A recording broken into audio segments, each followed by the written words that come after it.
Good evening, glory. Hallelujah to you. What's your story? What's going through you? It's Wednesday night. It is time for the glorified version of a bass fishing talk show. I'm your host, Pat Renwick. Welcome, Bass Galaxy. Welcome. Welcome.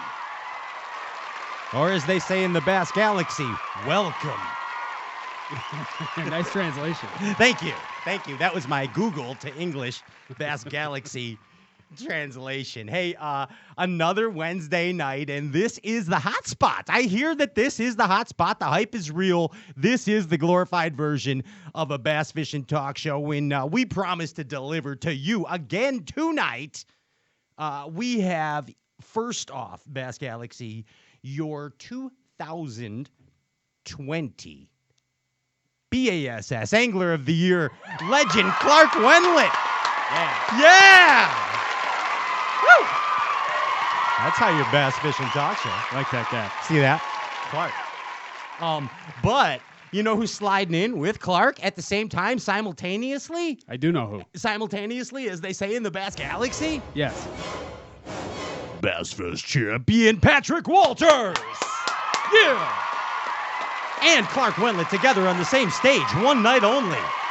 One night only, Bass Galaxy. Yeah. That's how you bass fishing talk show right there. And then, no more and then. And then, what does mine say? Yeah. Dude. And then. And then, no more and then. And then, we have from Tin Cup Whiskey, the Whiskey Gypsy, Luke Foli, coming on. He's a whiskey gypsy. You know what I mean? He's been around. He's been around. Whiskey bastard. He's been around the world and yeah. That's Luke Foley. And then, what, you throwing in the towel already, Ryan Whitaker? I got that. Was that stuck on you from the tarlet? It was in my pouch. Oh, my goodness gracious. Okay. Glad you got that in your fun pouch. And then, coming on the show for the first time ever, a true, genuine, proper bassin' gal. That is correct. It's Kristine Fischer, Midwest Fisher gal. See how she did that with her name? Yeah, Midwest Powerhouse Fisher gal. Yeah. No, she's a power load. She's a power load. Give me that. What's that? We got that music. We got that music, JP, or the JP music. Andy, never mind. Never. Andy's in deep capoots back there. There it is. She's a power load. Kristine Fischer, Midwest Fisher girl. That's right. She's coming on the show for the first time ever. Esta noche, as they say in the bass fishing galaxy. Hey, man, I am super excited. I want to remind everybody that is tuning in tonight that that Straycast is the place to win stuff. It's the place to win stuff. And you know what you can win tonight? Some Tin Cup Whiskey. Wow. Yeah. Wow. What's more, Pat? Wow. Ryan Popcorn, Leviticus Cornelius Numbers. Leviticus? Did I say Leviticus Numbers? Yeah. Whitaker? Yeah. Yes. I don't even know what that means. Is that a word? Deuteronomy, Popcorn Deuteronomy, Whitaker, Ryan. That's Okay. you. Parking lot. Yeah. Yeah. Your parents were indecisive on your name and gave you lots of names based on the Bible, and I admire that. Yeah, I admire that in your parents. They had to make up for the failure of me not being a girl. Yeah. Just give them a bunch of Hey, names. it all comes out on this kind of bass fishing talk show stuff. We can go into therapy later if you want. Ladies and gentlemen, give it up for Ryan Popcorn Whitaker right there. He is a drummer. He's a skateboarder. He's a jig maker. And he's just one hell of a bass fisherman. I'm not going to kid you. The guy can flat out catch him. Thank you, sir. Yeah, and Ryan Popcorn Whitaker, the place, as I was saying, to win stuff in the Bass Galaxy on a Wednesday night is Straycast, the glorified version of a bass fishing talk show. And tonight, all you have to do is like and share this live feed. You're going to win. Andy, do we have a buzzer sound, like a dinger sound? That's it. Okay. Do we have something more appealing, like a It's like high school gymnasium. That made me like just feel like I lost the game. I liked it. Yeah. Oh, I like that one. Yeah, that's Gangnam style. All right, so here's the deal with that one. So you are gonna win tonight if you like and share this feed. And again, you have to be of age. That's 21 years of age or better. you are going to win a fifth of Tin Cup whiskey. One fifth of Tin Cup whiskey. I like that one, Andy. Very good. You are also going to win a Tin Cup hoodie. Mm-hmm. You are also going to win a Tin Cup shirt. You are also going to win a Tin Cup neck gardier. Ooh. What's a gardier? Baklava. What's a baklava gardier? From, That's Moulin Bassin lingerie, you know. It's from the Moulin Rouge. Yeah. in fact, Andy and JP both have Bassin Tin Cup lingerie on. It's pretty sassy. Not gonna. It does kind of look like you're wearing panties on your face. And the hey now, and the final thing that you can win. We got a hoodie, we got a shirt, we got a hat, we got a fifth of whiskey, and some more swag. This is how we party. Tin Cup whiskey, like and share. All you got to do, take it off of privates, like and share the feed. Luke Foli and Kristine Fischer at the end of the show, they are going to pick the winner here for the deal. I guess we might as well, as we are on this. Speaking of Foley, Ryan Whitaker, what is the Tin Cup word of the week? The Tin Cup word is Foli. Is Foley. Yeah. So is that a word? If that's a word. It is now. Yeah, that's a Foley's a word. Foliage, Yeah. Luke Foley, Nick Foles. Yeah. Let's not talk about him. I know. I can't watch now. It's tough. People are like, why are you on Instagram during the Bears? Because I can't watch the Bears. Okay? I can't I'm shed my sorry. meatball bear fanism, though. I watched to the last minute like an idiot. I can't do it, dude. I can't do it. Just like sometimes certain elite derbs, I can't watch 'em. Tin Cup got me through that game, though. I saw that. I saw that. I saw that. Hey, but so the word tonight is Foley. Yeah. If you hear the word Foley, you take a drink, and it could be a drink of anything. It could be your favorite tea. It could be your favorite soda, or of course, it could be Tin Cup Mountain Whiskey. And again, we ask you to please drink responsibly as you play this game. Yes, Listen closely, too. It could be a combination. It could be foliage. it could be. That counts, too. It just said it. Foliage. Yeah. It could be Papa was a Rolling Stone Foley. It could be like that. Truth. Yeah. JP High, the hip hop fisherman. He is present, as they would say on what is that guy's name? Key and Peele? That's two people. Yeah. Yes. Yes. He is present. Timothy, it's JP High, the hip hop fisherman. Welcome to the show, JP. Hey, I'm going to talk to you like this in this voice, JP, at this part of the show. All right. Yeah, hey. Radical. JP, you are on the cusp of something big about to happen. Coming up to you guys, you and Pop Cornelius Whitaker, you guys are on the cusp of something huge. You're about to be mega hella superstars in the world of Bassin, and it's creeping up on us like a rolling thunder, wouldn't you say? Tubular. Totally rad. Thanks, Casey. That's all we're going to say. Next up, a song by a guy that likes to bite the heads off of bats and chew razor blades. Ladies and gentlemen, it's a hip-hop fisherman. Not you. It's the punk rock producer. See how I did that? I totally threw Andy for a loop. Andy, you looked at me like so mean. Like, I know where you were going. yeah, like you looked at me like, my gosh, like I don't know who you are or something. Finger on the pulse, though, back here. I Had a know. song ready. Like, yeah, he's on it Yeah. tonight. Have you noticed? And again, Bass Galaxy, give it up for Andrew Ellenberger. He is the punk rock producer. He's right on the head, just like a producer should be, and an engineer too. That's Andy. That's Andy. Hey, Andy, you have been in what we like to call the jet ski. I hate that. I hate jet skis. But we like to call it the jet ski taken off Bassin boat water sled called the Crestliner. Yeah, that thing's. And That's one hell of a takeoff. and that's one word. You are correct. Hell of a takeoff. That's one word. It goes. One Hell of word. a Hell of a takeoff. takeoff. There's no hole shot. That's what's I wild. run the XF 189. And that's basically a 19-foot boat. I'm compensating for the extra itch. I'm sorry. Yeah. So it's it's couple an inches. yeah. I'm sorry. You know what I mean.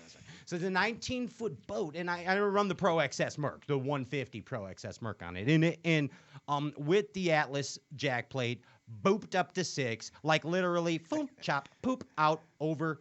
Unfreaking believable. Have never been so impressed with anything in my life until now. Right over those oil barriers. Until now.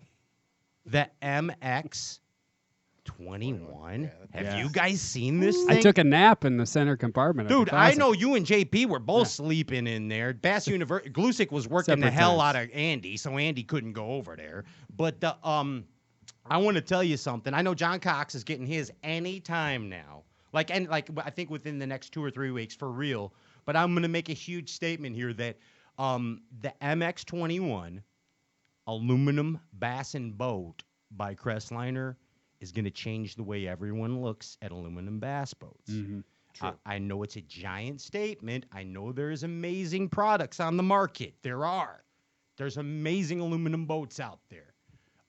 You were gonna find that MX-21 is a beast. Check it out right now. You won't be disappointed. Go to Yeah. Crestliner. Check It's it going to out. change the way you pack for a tournament, Check too, it because out. you could hold your whole garage in there. It's insane. And I want to tell you, this is a pretty unique situation for viewers of Straycast. If you are interested in a little, let's just say a hookup, like we got the plug on the Crestliner. DM us. We're gonna hook you up.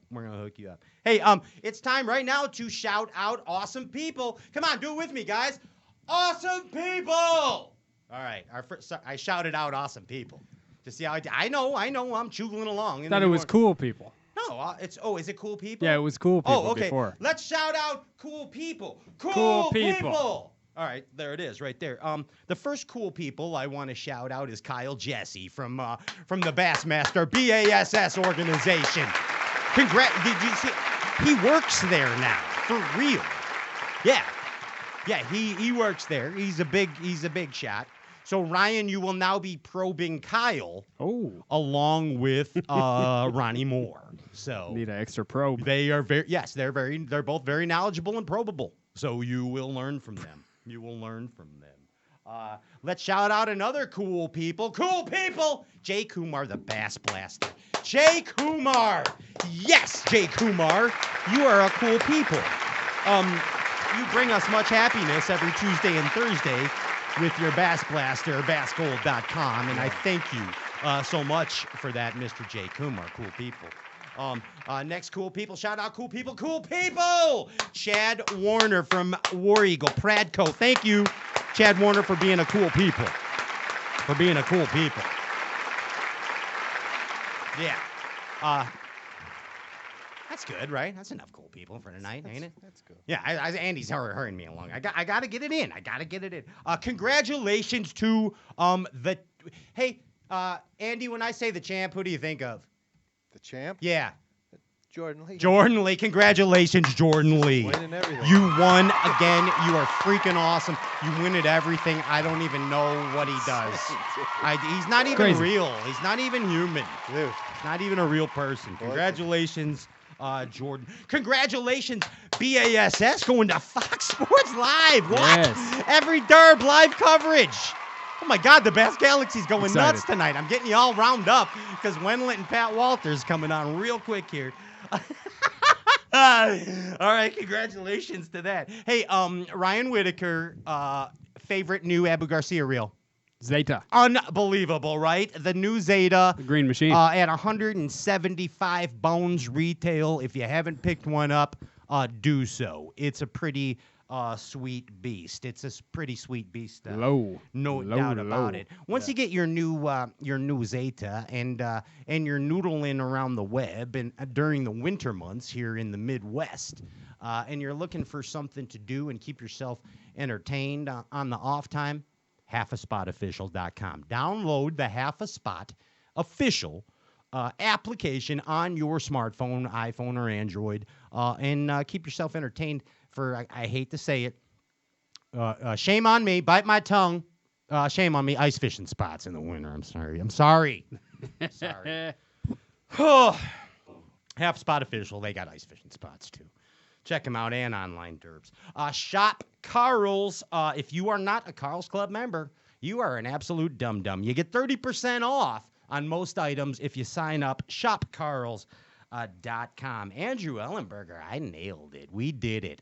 Hey, Clark Wendlandt, Pat Walters, and then Kristine Fischer, and then Luke Foli, but something like that. But all I need you to do right now, Bass Galaxy, is put those power poles down. Don't go anywhere. We're coming right back with Clark Wendlandt and Pat Walters together. Boom.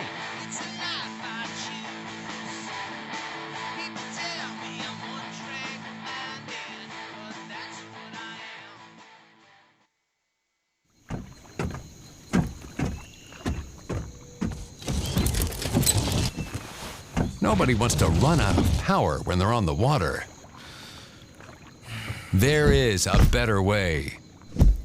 Introducing the Charge Marine Power Management Station from PowerPole that does the work of 3 devices: a traditional battery charger, a charge on the run, and an emergency start system. PowerPole Charge.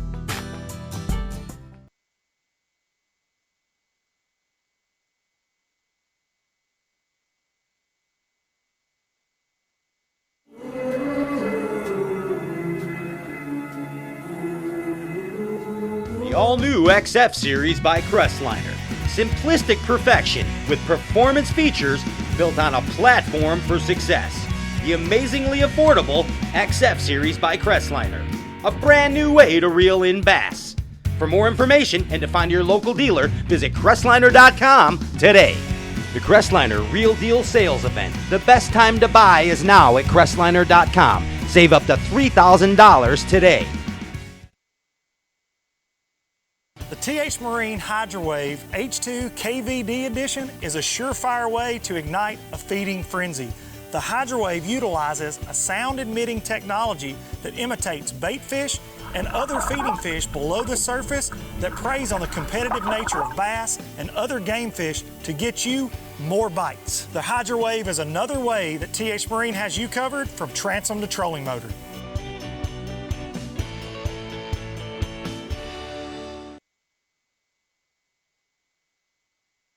Hey, it's Carl, and I've got some big plans this fishing season. I'm hoping to get in the best shape of my life to have some of the best fishing of my life. And I want you to join me for Carl's Spring Training.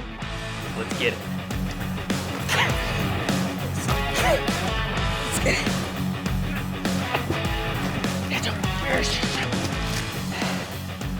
Let's get it.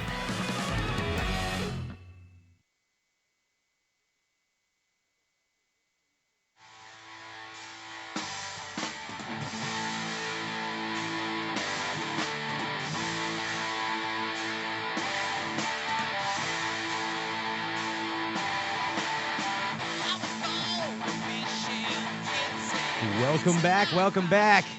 This is the glorified version of a bass fishing talk show, and I'm your host, Pat Renwick. And to say that I am stoked right now is an understatement, because we have for you, Bass Galaxy, your 2020 AOY and Texas Fest champion, Clark Wendlandt and Patrick Walters together. Right here, right now. Yes. What's going on? Not too much. I feel like I'm definitely taking a back seat to Clark on this one. Well, I mean, he is definitely the man of the hour. That's ridiculous, but I do appreciate it, because I'm jacked up about it. It was fun, and it's a lifelong dream for me. Well, I'm going to tell you, Pat, you're kind of, I mean, let's be real. This Clark Wendlandt is a legend of the game, okay? I mean, so I think we're kind of all feeling the same way you do, and I'm not getting mushy, but I'm getting mushy, Clark. You're a big deal to all of us here in the bass fishing galaxy. So congratulations, Clark Wendlandt, on your 2020 BASS Angler of the Year at 50. Before we get too started, I wanted to say one thing. You know, when we had the shift 2 years ago, and a lot of us came to bass, and that's when Clark came over from FLW. Clark was one of the main guys I was worried about. Because I'm like, Of course. because I've respected him for such a long time. He's such a great fisherman, and he was one guy I was like, Clark's going to be the guy who's going to take our money. 'Cause he's that good. From the get go, I was like, that's one guy we're going to have to watch. Yeah, no doubt about it, man. And what's cool, you kind of led me into this, Pat, and thank you, because you guys are kind of in this journey together. You came in at the same time, right? I mean, Well, we did. absolutely. yeah, I mean, the thing about it is to the is elites, that yeah, to the elites. into the elites. And I mean, yeah, it was a dream come true for me too, just to be able to get there and fish. And, you know, for whatever reason, it all happened like that. And, you know, last year was just a so-so year, had some good tournaments, some bad tournaments. This year was a great year, and one really bad tournament, but a lot of good ones. It was a fun year. Yeah, Chick, you had us all nervous at Chick. You did, Clark. Everybody Yeah. everybody here in Chicago was like, hey, there goes my fantasy fishing. Clark Wendlandt crapped the bed. There it goes. And that was Where's the fire and fishing? Where it is. Gosh dang it. There goes Clark. But it all came back. It worked out well. And Patrick Walters, to you, congratulations. Wow, dude, Texas Fest, 104 and change, dude. Wow. Thank Champion, blue trophy. Truly, it's unbelievable Yeah, week. Clark. I mean, from start to finish, I had no idea it was going to be anything like that at all. I didn't even think 100 pounds was possible. I thought I could catch 15 to 17. Like, I felt good about catching 15 pounds, but just that whole week, how it panned out, it was probably how Clark's whole season went. Like, you weren't really making the decisions. It was just something was just telling you, hey, you just got to go do this, change that. You got to follow the momentum. And for some reason that week, it was just a very special week. You are setting me up perfectly, Mr. Walters, and I appreciate this immensely, because you guys, let me put it this way. How awesome is it, Clark, when you figure something out in life? Like, okay, say your wife Patty says, hey, Clark, go fix this. And you have no clue how to fix it at all, but you're not going to say, well, I don't know how to fix this. But you can go and you go figure it out, right, Clark? And how great is it when you go back to Patty and you're like, I figured it out, Patty. Fixed it. Yeah, fixed it, huh? Hey, Pat Walters, same thing. Emily gives you something to do or something. You're like, man, I don't know how to do this. I don't know, man. Or she says, you're like, man, I better look on Pinterest and that'll tell me what to buy. And then you come back and then Emily's like, you're so sensitive, Patrick. And you come, like, I don't know. I don't know about that now. Yeah, that was horrible. But this did happen like 2 days ago. We had to fix the bathroom sink, and it definitely took a minute to get that thing going. But how great is it when you figure stuff out, right, guys? Absolutely. Yeah, but I got to tell you, in fishing, it's a lot better than fixing the sink or fixing the hot water heater. I can assure you. I mean, and I'm not very good at figuring most things out. Fishing happens to be pretty good. Hey, champions figure stuff out in fishing. You are right, Clark Wendlandt. You are exactly right. Like, Clark, you figured out, like, how many you got. 3 AOYs over at FLW and now 1 at BASS. You figured that out, right? Yeah, it was a good season. I mean, just caught them at the right times and I mean, Patrick talks about momentum. It really is. It's momentum, and you start making good decisions, and that's what happens. But I want for those tuning in that may not be aware, this is not your first Angler of the Year, Clark. I mean, you won 3 on the FLW tour. So my point is, you figured out how to be consistent as an angler. That's champion stuff, okay? Like you said, Clark, figuring it out in fishing, it's a little more maybe rewarding than fixing the sink. The sink doesn't tug back. Fix it. More champion stuff. Andrew Ellenberger, more champion things right here. Clark, how long you been at this? 28 years? 28 years? Long time. Yeah, I've been doing it a long time. Wow. And the thing about it is that, really what kind of drives the sport is the youth of the sport that drives it. People like Patrick Walters, Drew Cook, Alex Felix. I mean, those guys are the ones that really, I mean, that they set the stage because they make people like me push a lot harder. If I didn't push hard, I couldn't keep up with them. Yeah, man. You hear that champion music in the background? You hear it? Yeah. Okay. Do you got it, Pat? Oh yeah, it's finally tuning in there. Okay. Now you. I was about to say, you probably blocked it from my headphones. It's just going to Clark's. No. Yeah. You're such a humble man. But I mean, you figured stuff out too. I mean, Pat, dude, you won a blue trophy in your second year. Your second year, you won a blue trophy. You also talk about that momentum thing. Little deal that happened over on Hartwell not too long ago, right? You won a little derb over there too. I mean, that one, I think that's definitely what got the ball rolling. Yeah. But I think Clark, he says it's the youth, which that's really kind of what helps drive it. But competition is what drives success. It's what makes everybody want to work harder, because the more competition you have, the harder people are fishing, the better you are as an angler. It's just like a football team. You know, if they're playing some B team, you know, they're not showing up that week. But if they're playing a rival, that's going to be the best game of the year. And it's the same way with fishing. When we have the best guys fishing, the cream of the crop rises, and it just shows you, it makes you want to be a better angler as a whole. Man, that's very well put. You hear that, Clark?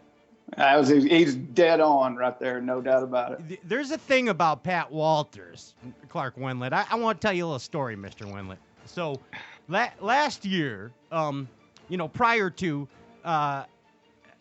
so I think, Pat, you just missed didn't you miss just qualifying in like 17 or something, or 18 or something? It's for the elites of 17, and it was a good thing. It was the first time I fished the Northern Opens. Gotcha. And you just missed it. He was just right there. Okay. So I think you remember some of that too, Clark. And then, but here's Pat's first year, and what was it? The St. John's? It was Florida. It was like Florida, and you were in the top. Gosh, you might have been top 3, 4, 5, something like that, right, Pat? I think I ended up finishing fourth. I think fourth place. Now, here's everybody. I know you got the phone calls too, Clark. You got that's the guy. Yeah, Pat Walters, that's the guy. Zona's calling me. That's the guy, Pat. That's your guy. Pat Walters, that's your guy. Ronnie Moore. Yeah, Pat Walters, he's the best thing to come around since dooba-da-baba-da-booba-da-baba-da. You know what I mean? And everybody was talking Pat Walters. Pat Walters. You heard that momentum, didn't you, Clark? Oh, I heard it. Yeah, loud and clear. Yeah, first tournament, fourth. That's pretty good. Yeah, out of the gates. Here he is, Pat Walters, the guy with the short shorts and the belt, tucked in shirt. That's the guy. Proper bassing, man. That's you, the man with the wojo. That's you, dude. Pretty amazing. Pretty amazing, Pat. Right out of the gates, second year, you win a blue trophy. You guys figured stuff out. You figured stuff out in bass fishing. That's rewarding. It's rewarding AF, as the kids might say these days. You know what I mean? There ain't nothing like it to be a bassin' champion. Correct me if I'm wrong, Clark. No, it's great. I'll definitely agree with you there. I mean, and the fact of the matter is, more like Pat Walters, 100 pounds, Century Club. That's a big deal. It's a big deal. A lot of anglers just, fish forever to accomplish things like that in very surreal event, no doubt about it. I want to take you guys to, I know that there has been some coverage, or plenty of coverage, I should say, of Clark, of your AOY victory, and of course your victory at Texas Fest. And Pat, I want to tell the whole Bass Fishing Galaxy out there, if you did not hear Pat Walters on the Bass University, that's some prime stuff. So go back and check that out on BU. But I want to kind of get into the psyche of the wins and the victories with you guys. Okay, I want to kind of go a different place. Is that okay, Clark? Let's dive right on in. Yeah, bud, I like your attitude. And how about you, Pat? Is that okay with you? I'm always ready. I want to see Clark's. I want to see how he views it. You know? Because I promise you can take something away from anybody and everybody. I don't care if you're fishing if you got a co-angler or a little kid you've first time fishing with, and if it's an AOY champion, you can learn something from everybody. You just got to learn to listen. So I'm excited to hear what Clark's got to say. Even the guy at the tackle store that wants to tell you how to catch fish all the time on every bait that you don't even want to bite. Even that guy. That one bait he's selling you, though, you are probably not going to catch anything on that one. That's true. Okay, so here, Clark Wendlandt, now correct me if I'm wrong. You knew you were you won on the third day. You knew you were Angler of the Year on the third day of the derp, right? Right. Okay, so I got it correct in my brain. Just I Rain Man a lot of stuff, so I'm trying to get the facts correct. Definitely. I would like to take you, Mr. Wendlandt, to the morning of the third day of competition there in Texas, to the time where you hoisted the trophy for Angler of the Year. Okay. All right. I'd like to take you to take us on a little journey through that day, about your feelings, how you were feeling that day. Not necessarily the fishing. We kind of know that. We saw it. I want to know how you were feeling, man. Will you do that for us? Yeah, absolutely. You know, the way that day started, you know, I kind of knew that really my destiny, whether I won AOI or not, was just kind of in my hands. And so as the day started, I had a pretty good area, nothing like Patrick had, but it was serving me well in the tournament. I was in 19th going into the last day, but I had just about used it up. And, you know, Patrick Walters knows exactly what I'm talking about. I mean, I had caught most of the fish in there. I really felt like I couldn't catch a whole lot more.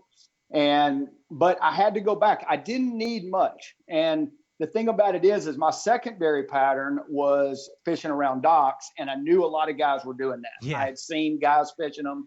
So I knew that I might run into people when I got to that point. So I went back in the creek that I had caught them in and struggled. I lost a 3-pounder. I remember my heart was beating so hard when I lost that fish because I knew I needed to land that fish. Is that important?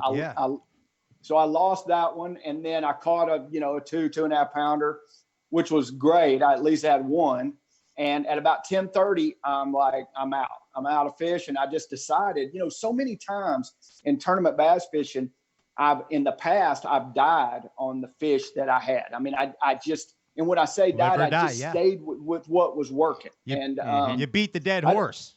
Yeah. I mean, I just thought I can't do that. I mean, I got to go. And so at about 10:30, I ran about 15 miles up the lake, and I remember feeling that was the loneliest ride I had ever taken in my life. I had two people with me. I had a judge and the cameraman, but man, it was lonely because I knew I had to catch them. I mean, I didn't have any choice, and I had about 3 hours to fish. So, and I got up there and settled down and caught. I mean, it wasn't great. I didn't catch just a ton, but I caught enough. Dude, like those are crazy feelings. Clark Wendlandt. I mean, let's imagine the pressure on oneself. But you said it when you started out. You prefaced with, you were of acceptance of what was going to happen regardless of the fact. But then as the story progressed, I'm kind of hearing from you, oh my gosh, I am in acceptance of this, but this is so important and I need to get more fish in the boat right now. So that's kind of... I mean, no doubt about it. The thing about it is that it was I had made it that important because I feel like it's the best, the most coveted award in professional bass fishing. So, and I've always thought AOY is the one you want to win. I mean, every circuit, whether it's the elites, doesn't matter what it is, when a guy starts the season, if you really got into his brain, he would tell you that he wants to win Angler of the Year in whatever circuit he's fishing. I just so happen to be fishing the elites, and it's the most coveted one. And so, but I was in a position, especially at Chick, I was really in a great position there, fell back. So I went into the last tournament with not quite as much pressure on me.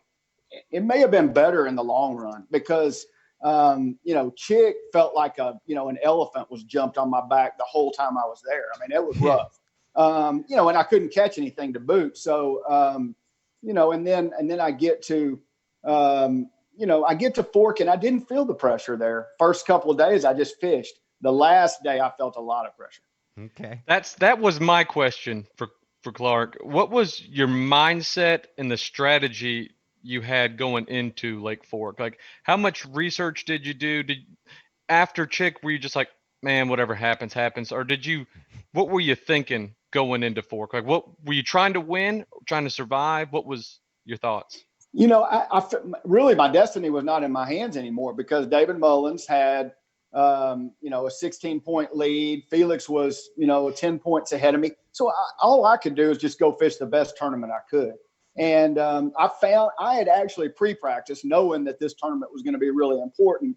And, you know, I've not fished Fork very much in my life, just last year really, and 25 years ago. So, I mean, it was just 2 times. And so I spent about 5 or 6 days there, learned how to get around better, you know, because how to get around is tough there. And I just kind of found some areas that I had confidence in, and it is where I ended up fishing. So that was good. That was valuable time. I just kind of winged it and felt like I had to do the best I could and hoped it fell out right. And when did you go pre-practice it? When was that?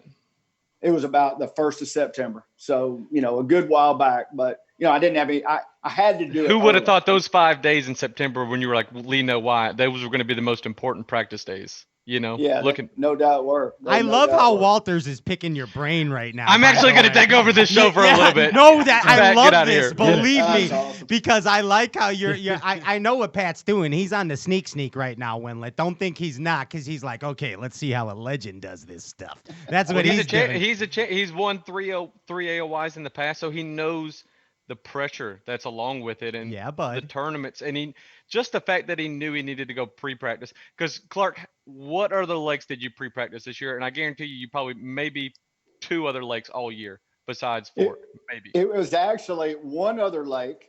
And interesting story, Patrick Walters. I actually gave him a call. I said, dude, I don't really need any help fishing, or you know, not that he'd give it to me anyway. But I said, listen, I just need to know how to run around this swamp. I mean, how do you get around here? He told me 2 or 3 things, jumped in the boat with me for like 30 minutes, and that's all I needed. And at least I was able to run around. That was huge, and I appreciate it, Patrick. Not a problem. Happy to help. I'm glad you earned it. You know what that is? That is called proper bassing right there. Those are proper bassing men right there. That's how you play that game. Heck yeah. I like your style, Walters. I like how you did that. So I'm gonna co-host next week. Anytime. You are open. You got an open invite here. You come along and play anytime. I'm telling you. John Cox wants to do that too. Everybody. I don't know. He was just gonna. That's an idea. Maybe that's how like I could just do one show a month and then have a guest. What do you think about that, Andy? No, Andy says no. No. The questions would be very generic without you, Pat. They would be very bland. I don't know. They wouldn't go nowhere near as deep. All right, it's your turn. A lot of sinker talk. Yeah, a lot of No, Walters, you're picking his brain. I like that. But here's what I want to know from you, Pat, on that final day, or let's take it from the third day, the evening of the third day, after you weighed in, Pat Walters, to the time that you hoisted the trophy. Now, this was a pretty unique derby, Clark, because I think he kind of knew he won. I mean, he really had to mess up. He had to really do a Wendlandt at Chickamauga to blow this one. You know what I mean? That's going too far. I'm sorry. Too soon. I'm sorry. It's first time ever on the show. Wendlandt's never coming back on this show. I'm sorry.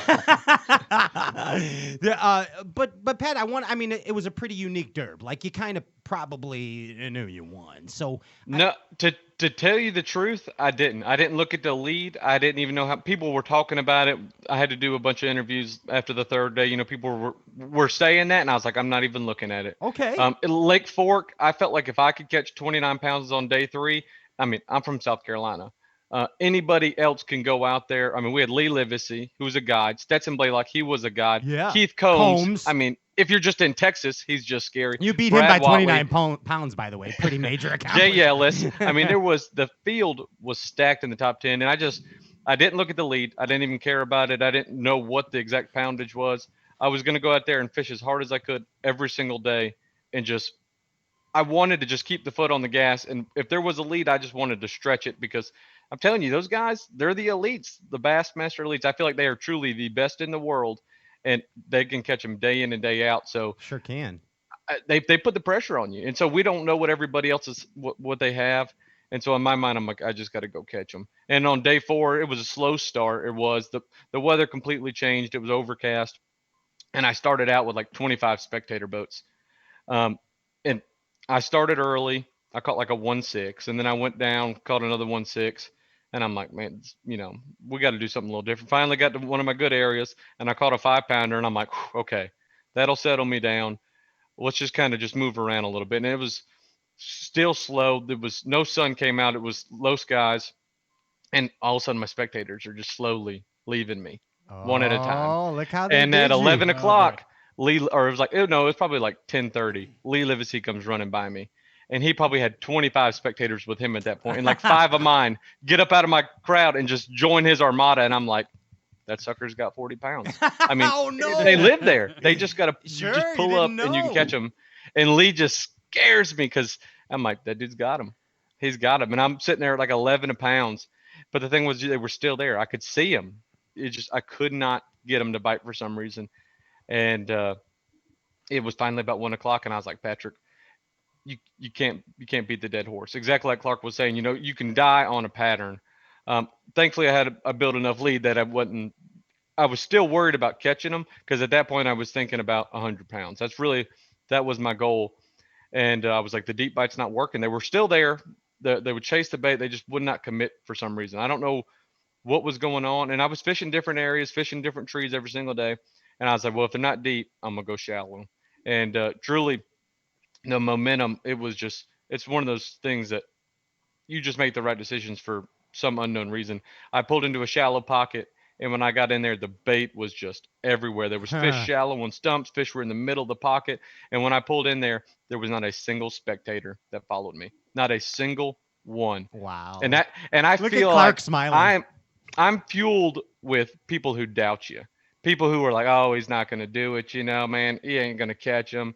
He'll never become a professional fisherman. That right there is what gets me fired up. Nice. Because when people just, every single spectator left, and it was like, hey, that's fine. Now I can reset, take a deep breath, give me something to drink real quick, and it's time to catch them. Let's go. And by the time we started catching them, there was probably like 15, 20 spectators who finally showed back up just out of nowhere. But that last hour, 45 minutes, I'm telling you, it was truly magical. Like, I felt like you couldn't do anything wrong. It was just, they were in there. Very, very cool. Hey, Pat, you still would have won if Livesey had caught 40 pounds, by the way. Are you serious? If he would have caught 40. You won by like 30. You still would have won. He won by 29 pounds something change. Yeah. Yes. Yeah. You still would have won. Not too shabby, huh, Clark? But the key in that whole thing is that he didn't know that. So I mean, in his mind, he was like, I got to catch him, and somehow it just, like he said, I mean, the momentum carried him into the right spot, and it worked out for him. It kept him fired, man. It kept him fired. And go ahead, Pat. No, it definitely kept me fueled, because every day I'm worried about somebody else catching them. Somebody else's, because everybody's catching them always. Somebody is, in my opinion, I feel like they're always biting somewhere on the lake. If you're not catching fish, pick the trolling motor up. And what did Clark do? He ran 15 miles. Why didn't he go 2 miles? He knew he had to pick up, and he had to reset. He had to think about it. That, like he said, that 15-mile run, he was thinking the whole time. Yeah. Because he said he felt alone. He was just, that feeling, it's just, you need that time to just recalculate everything back. All right, what am I going to do? What is my next move? And that's exactly what you have to do. If they're not biting here, pick that trolling motor up, run 3 or 4 miles, do something different. They're biting somewhere. You just got to find where they're biting at. That's exactly right. And the other part of it is that, even though you're running and moving and making that move, you can't spin out. I call it spin out. I know 100%. you know what I'm talking about, Patrick. Oh, yeah. Yeah, and I mean, so many times in the past, I will have spun out. The whole tournament, I told myself, I'm not spinning out here. I mean, I'm not going to get too fast, where you move too fast and then you just can't make the decisions or the cast or whatever you need to do. And so, that's kind of a big key of it too. You just got to be patient, and hopefully it comes to you. And great that Absolutely. you can do that. I mean, that's amazing. And that's got to be a reflection of 28 years as a professional angler too, Clark, that gives you the ability to actually put that to practice that, Yeah, maybe so. I mean, I really believe the way I look at tournament bass fishing right now is, and I said the young guys they really got an advantage. And its reason is because they work so hard. A guy like me, I don't even use hardly any of the techniques I used when I started. I mean, it's all different now. Everything's different. And the only way, and the reason the young guys do so good is they're hungry, they're ready to get out there, they're ready to figure it out.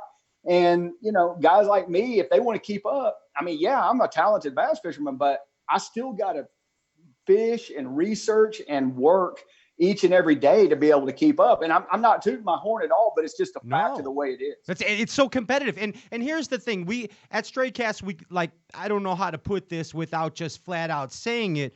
We mostly only have champions on this show. I mean, we really do. I don't know how else to put it. I don't know a percentage or whatever, but I always like to find common denominators in champions because I admire people that excel in life. I love people that kick ass in life and are hard workers and get what they want in life. And the common denominator that I always find in champions is there is a turning point or a moment where either a switch is flipped, the proverbial switch, or it's just something like, I need to do something a little bit different. I think, correct me if I'm wrong, guys, like in this year, didn't Frank Talley run down a weed edge and start a little further down the weed edge to win the derb? Yeah.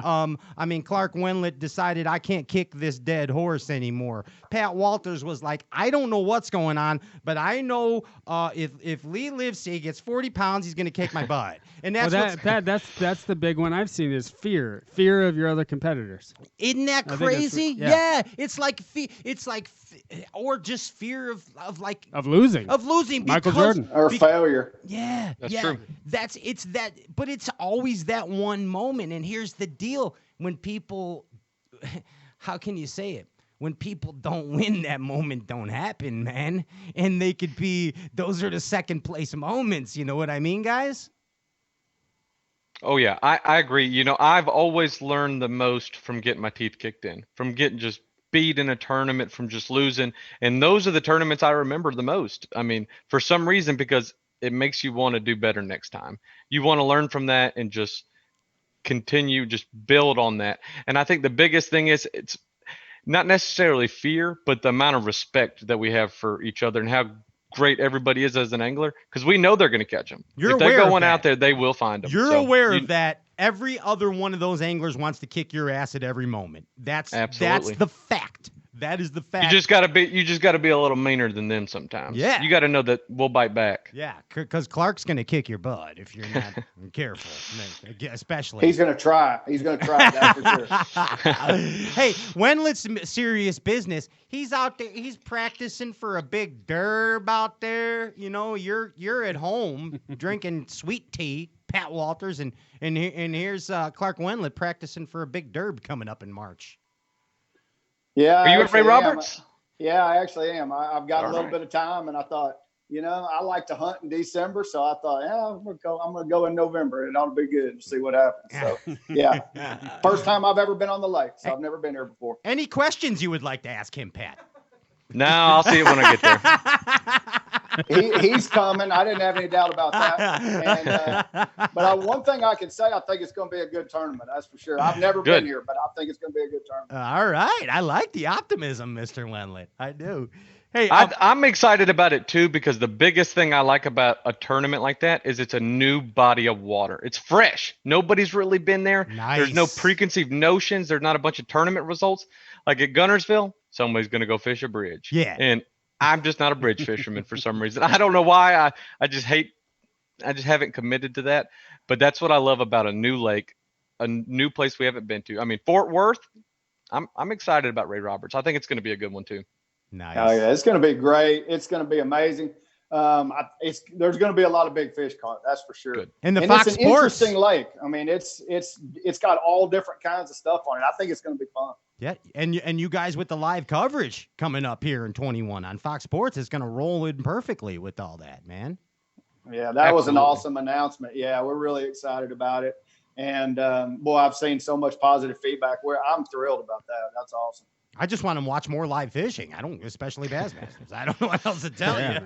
I don't know what to say. Hey, Clark, I want to, and hey, Pat, I mean, I know you know that, like a lot of anglers in FLW or back in the day or may not know, but like Clark was on 2 cereal boxes, not just one, Pat Walters, but 2. cereal boxes, right, Clark? It's pretty impressive. Yeah, probably maybe 3 or 4, but yeah. Oh, Dang, darn No, they actually did. They did a run of like all different kinds of boxes also. So yeah, I bought the mini that's pretty wheats. cool. You forgot the raisins. He's not counting, but he's counting. Maybe 3 or Hey, Pat, I'll bet you don't have an action figure made after you either. Clark Wendlandt does. He's got a kick-ass action figure, Clark Wendlandt figure. G.I. Joe. Dang. Yeah. I did not know No, that. you did not know that because you probably weren't even born yet. So yeah, that's actually true too. Yeah, it's pretty awesome. I mean, like, so there's like Jimmy Houston, Roland Martin. No, I don't even know if Roland has a doll. It has an action figure. Has he got a bobble? No. Yeah, yeah. I Roland. think he's got a bobblehead. He's got a bobblehead. But Clark, that's a big deal. I mean, I don't know, dude. I don't know. I think it's a big deal. Here's what seriously is a big deal. In one of my favorite years in professional bass fishing was the year 2000, the millennium year. And you won the Angler of the Year over at FLW that year. And that, in my opinion, was a pinnacle year for coverage of bass fishing. Okay, remember, Clark, how, like, that was Jerry and Tommy, Jerry in the helicopter. Remember him following you around, Clark? Yeah. And Tommy Sanders and Jerry both doing the commentating. And it was like at that time, that 2000 FLW series, just what an amazing bunch of tournaments. I still see Clark Wendlandt with the back in the day, man, the old gold round reels, like the old gold Calcuttas. Remember those, Pat? Like you see them on the Jose Wahibi reels, you know? and just jacking them out there still. Old school, proper bassing, man. Those old school, man. I tell you what, the second to last tournament of that year was out of Memphis. And so it was one of those tournaments. Tunica, you had to buddy. run way south to find water you could get in. Gary the Klein, water was falling. Klein won it. Klein won it, yeah. On brush piles, I set out. Actually, Davey Height and I did. But that's another story. But on that tournament, I was running 180 miles one way. And I'd fish for 2 hours and turn around and go 180 miles back. So yeah, I mean, that was, I'll never forget that tournament. Dude, that is my favorite bass fishing tournament ever on film. That's there's a gentleman named Lynn Dollar who has a YouTube. Oh yeah, Lynn's got it going on. Dude, that's the most amazing vintage bass footage and FLW footage that there is on Lynn Dollar's YouTube channel. And there's actually 2 parts to that 2000 FLW derb.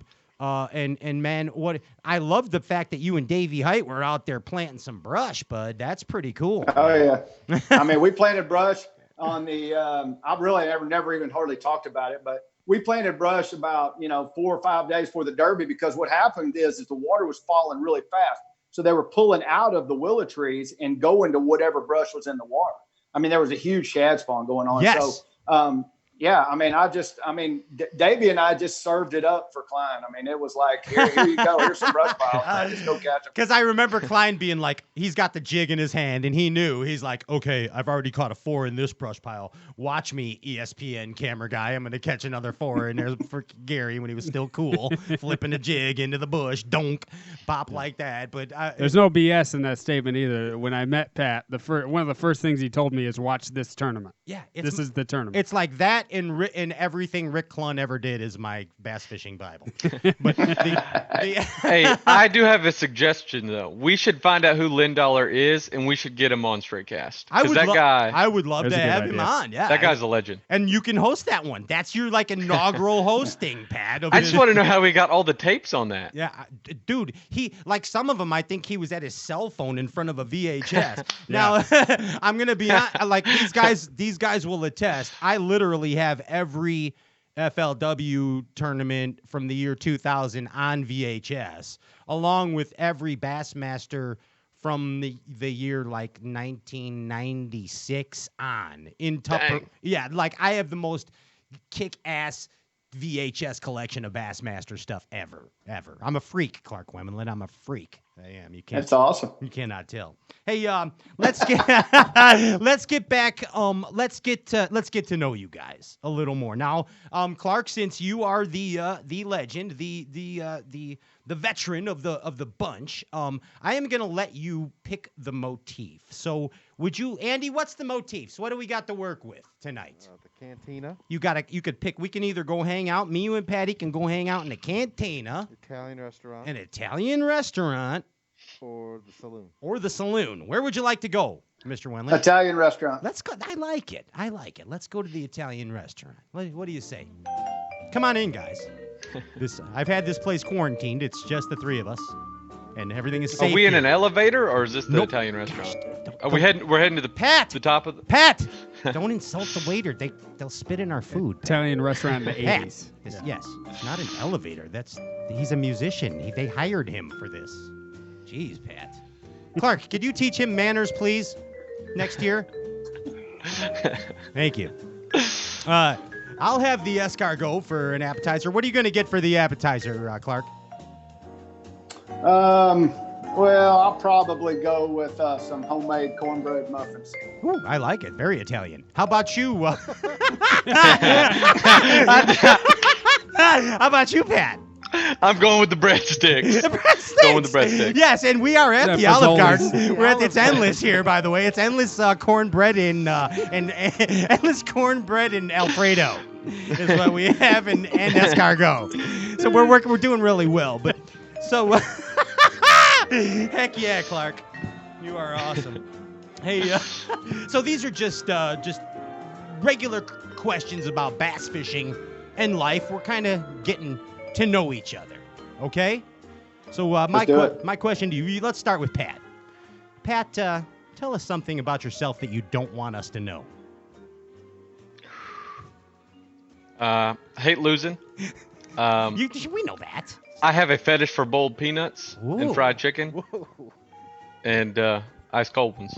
Wow. Okay. I like his style. I see there. Okay. Hey, Clark, tell us something about you don't want us to know. Probably that I had a heart attack in 2015. Wow. Okay. And you turned it around, apparently. Thank goodness. Thank the Lord. Still breathing. Wow. Darn right. Holy cow. That is great news. Yeah. Thank you. By the way, what did you do? Did you just start eating healthier? Did you exercise? Because you always been pretty in good shape, it seemed. Yeah, pretty good shape. But yeah, I mean, it was just one of those unfortunate things. And it was actually practicing for an open when it happened. Drove myself to the hospital. Wow. So, yeah. You drove yourself to the hospital? I did. He's a tank.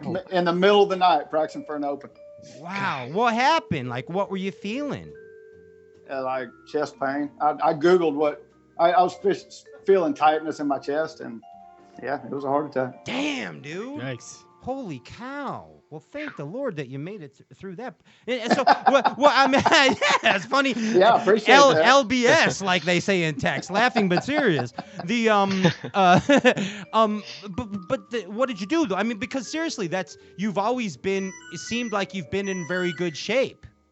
Yeah, I have. I've always been in good shape. Was it the shitty diet? Was it a bad diet, Clark? No, it wasn't a bad diet. It was just one of those things that happens. I mean, Okay. It could happen to you tomorrow. I don't know. I know, gosh. Gosh, I hear you. I know. I run every day, too. Oh, my goodness gracious. Okay. This is a bad episode for the hypochondriac. Yeah, Ryan's I'm gonna have like one tomorrow now. Ryan is like George Costanza of bass fishing, so he's Woody definitely going to be. Bring that on me, Ricky Bobby. Yeah. I've had 3 heart attacks. They were all fake, but I've had 3. Yeah. Okay, well that's something that we didn't know. Thank you for sharing that. Well, I mean, you wanted something you didn't know. Dude, so that was amazing. Thank you. Hey, Okay, good. Tell me a story, Clark, about a fish that made you feel dumb. Well, the best one I really got is at the Potomac River years and years ago. I was fishing a tournament, and there's a lot of barnacles there, and Yeah. so I hooked a fish on a crankbait, and I wanted the fish really bad, but I really didn't want to lose my crankbait. I know Patrick knows. I mean, you get a bait you like, got a lot of teeth marks, you really want that bait back. Oh yeah. So so that fish breaks me off, and so I lose him, and I'm frustrated, and I'm sitting there hoping that fish will jump. And I told myself 2-3 different times, man, I hope that fish jumps. I hope that fish jumps. And all of a sudden, right off the very front of the boat, maybe 10 feet away, he jumps. The bait comes out of his mouth and landed right next to my foot on the front deck of the boat. Are you kidding me? Wow. I'm telling you the truth. That was in a, it might have been a top 150, but it was in a BASS long time ago, but it happened. Oh my gosh. That's amazing. Like what? Like you have to have that crankbait still, right? What is it? What do you got it? Yeah, it was actually a Bandit 100. What it was. Yeah. Nice. All right. Old standby for everybody, man. Wow. Old school. Yeah. That's pretty cool, man. We ain't heard that one too much. I think David Dudley once caught a fish through the eye of a hook. Yeah. With a guide trip, but I think that's the next next. Yeah, that's crazy. Most unique. Wow. What about you, Pat? I would say every fish that I lost on day 2 at Gunnersville. At Gunnersville, I weighed in 2 fish that day, had like 6 pounds. Lost a 4-pounder flipping that I slack lined on a hook set for some reason. And we all know, don't slack line them too much. Don't jar them. That one came off. I lost another one on a jerkbait, 2 on a drop shot, and 1 on a fluke. It was like, oh no, every one of them that day was just laughing at me for some reason. Oh gosh, but they definitely made me feel dumb that day. Yeah, and I'm sorry to laugh at you when you said that, by the way, too. I know it's serious. No, I needed a good laugh in it because it fired me up, and that is basically how Gunnersville makes me feel dumb in the last 2 years. Okay, I know it was very frustrating in the fall for a lot of people. That's for sure. Hey, Clark, tell me a swear word that's not a swear word, like something you might use instead of a swear word. I say darn a lot. like instead of darn, just darn. Gosh darn. Yeah. Darn. Darn it. Gosh darn. That's it. Darn it. But I that's gotcha. the best I can come up with. I get you. How about you, Pat? I say freaking. A lot. Freaking. I have no idea why. I mean, but just it's a freaking hammer. Yeah. Just fired up. I get you. I hear you. I hear you. I thought a dadgum was coming. Dadgum or golly bums. Golly bum. Yeah. Yeah. The 2000 FLW tour was filled with dadgums and golly bums. You know that, right, Clark? Yeah, absolutely.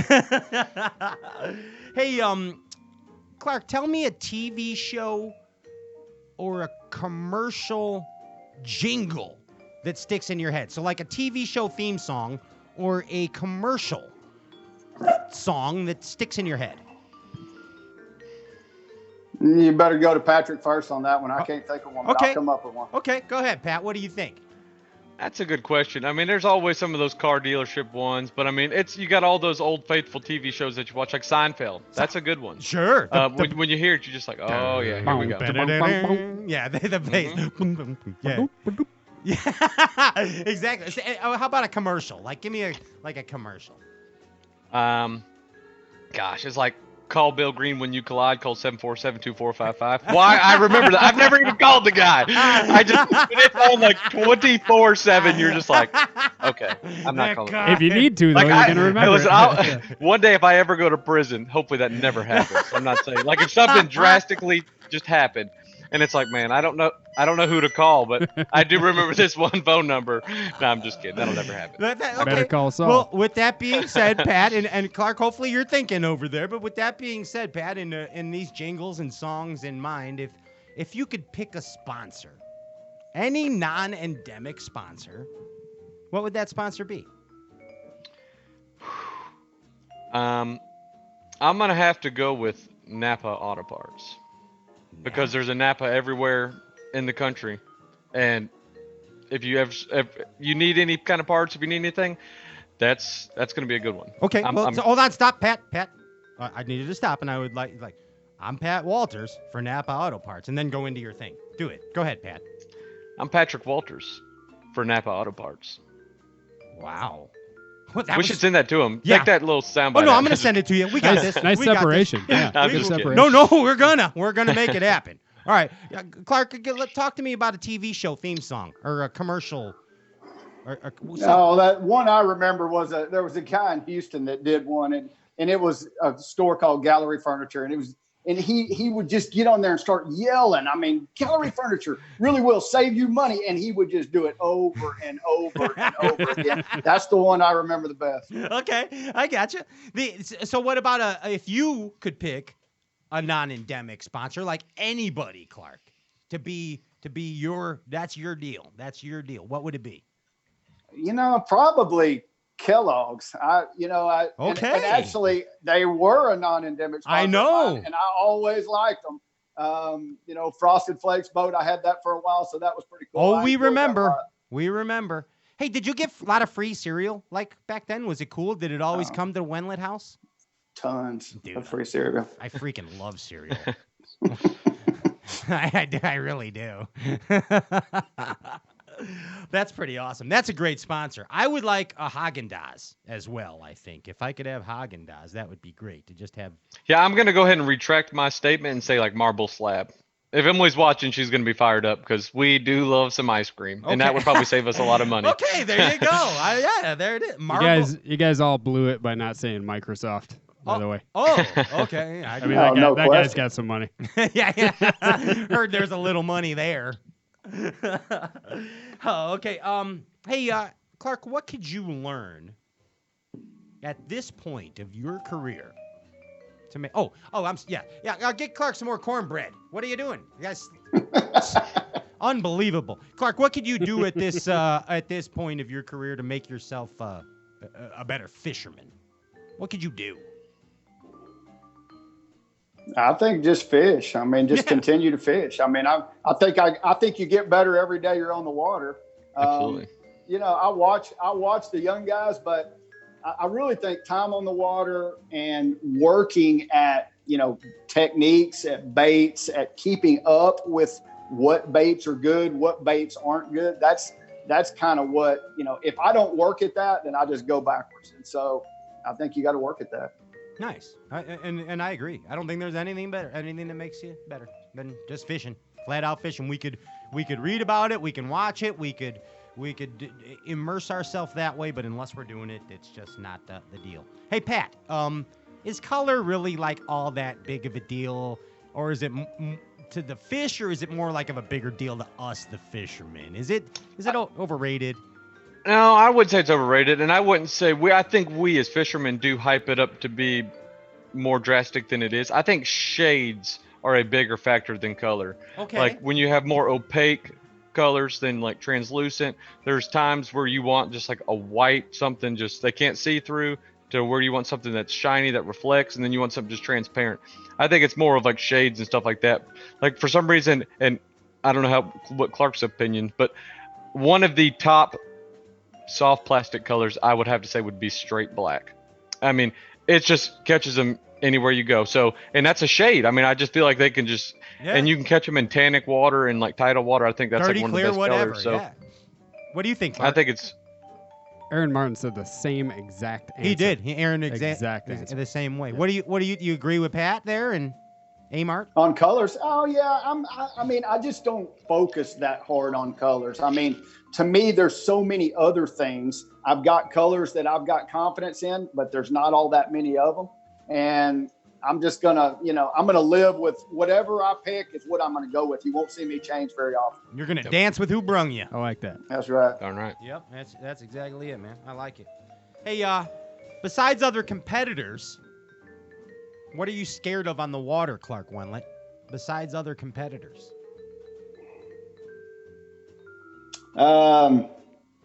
Not catching them. Okay. 100%. There you go. You're with That's that what too, I was gonna Patty, say. Not right? performing. Okay. Yep, not catching them. I got you. Yeah. That's a tough one. Hey, go ahead, Clark. Well, and I mean, we were talking fear earlier. That's the fear I've got every tournament. I mean, and all of us do to a certain extent. You can say, oh, you got to be more confident than that, but you just that fear is always bouncing in the back of your mind, and you can kick that fear out, but it'll come back, and it's hard. It's a hard one to deal with. You got to bounce it, man. Have you found a way to embrace the fear over the years? Like, is that a welcome feeling because you know it's going to motivate you? No, it's not welcome No. at all. Okay. I mean, it's like pure anxiety. I have no need for it at all. I mean, I don't like it a bit. Ever since the heart attack, he's like, no more fear, bud. I don't want that. I don't want that, man. Hey, Clark, tell me a Thanksgiving fishing memory. Gosh, I don't even know if I've ever even fished on Thanksgiving. The one thing I have done, so I'm going to have to flip the question on you, is during Christmas. I used to talk my brother Christmas Eve to go and fishing like at midnight. We'd go out and, yes. I mean, like it's freezing cold, snowing or sleeting, and I got him to go 3 or 4 different years, and then he was like, "I'm done with you." I'm not doing that. So we never went again, but for 3 or 4 years I did. I don't even know if I've ever fished during Thanksgiving. Well, I mean, and a lot of guys are hunting. I mean, I know that, but absolutely. How about you, Pat? I mean, Pat, I want to thank you, Pat Walters, because I know that you turned down, like the chance to go hunting at a very exclusive club where presidents have hunted. I think Walter Payton hunted there too. Mike Ditka hunted there. Those are bigger than the president. Yeah, it's amazing. and you turned that down for this show tonight, so I thank you for that, Patrick Walters. I can't say. Hey, always happy to be here with you, Pat. Well, hey, we had prior obligations, so I wasn't going to let you down. I promise you. I told you I would have made something up for you. I would, yeah, I would. You could have got out of this shenanigans. I told you, but thank you so much for that. And with that, I ask you, tell me a Thanksgiving fishing memory.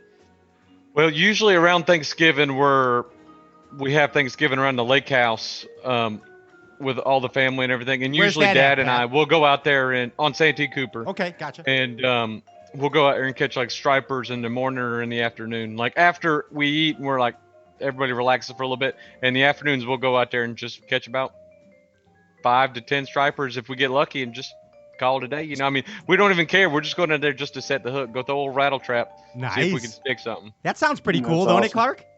Yeah. That's awesome. I'd like that for an after dinner mint. Heck yeah, that'd be pretty nice. Hey, speaking of cornbread, Clark, what's a food that you cannot stop eating? Like just something that you just love so much, Clark, that you just can't stop. Probably chocolate cake, something sweet. Something sweet. I mean, something like that. Apple crisp. I mean, something good. And Pat, you kind of let go the peanut fetish earlier. Boiled peanuts. When you get started on boiled peanuts, you can't. You just keep going. Stop. Just keep going. That's an addiction, I'm telling you. Yeah. Like he eats it so much his temples are sweating, Clark. It's crazy. Did you ever eat so many Sour Patch Kids that your forehead sweats? I can't say I've ate that many Sour Patch Kids. I've ate a bunch. Yeah, I do that a lot. Anyway, hey, Foley. There's another Foley. Hey, Clark Wendlandt, to you, what is a proper bassin man? I need to know that. What is a proper bassin man?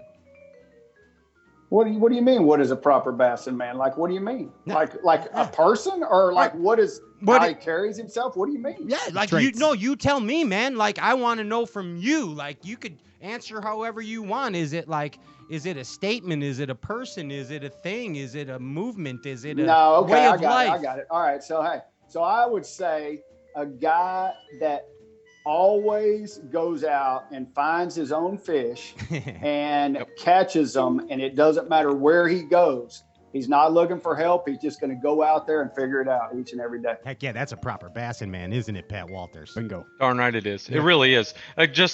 He's not worried about what anybody else is doing. He's just worried about fishing against the fish that tournament. And even if he's not a tournament fisherman, he goes out there and enjoys the sport. He's not crowding anybody. He's not getting in anybody's way.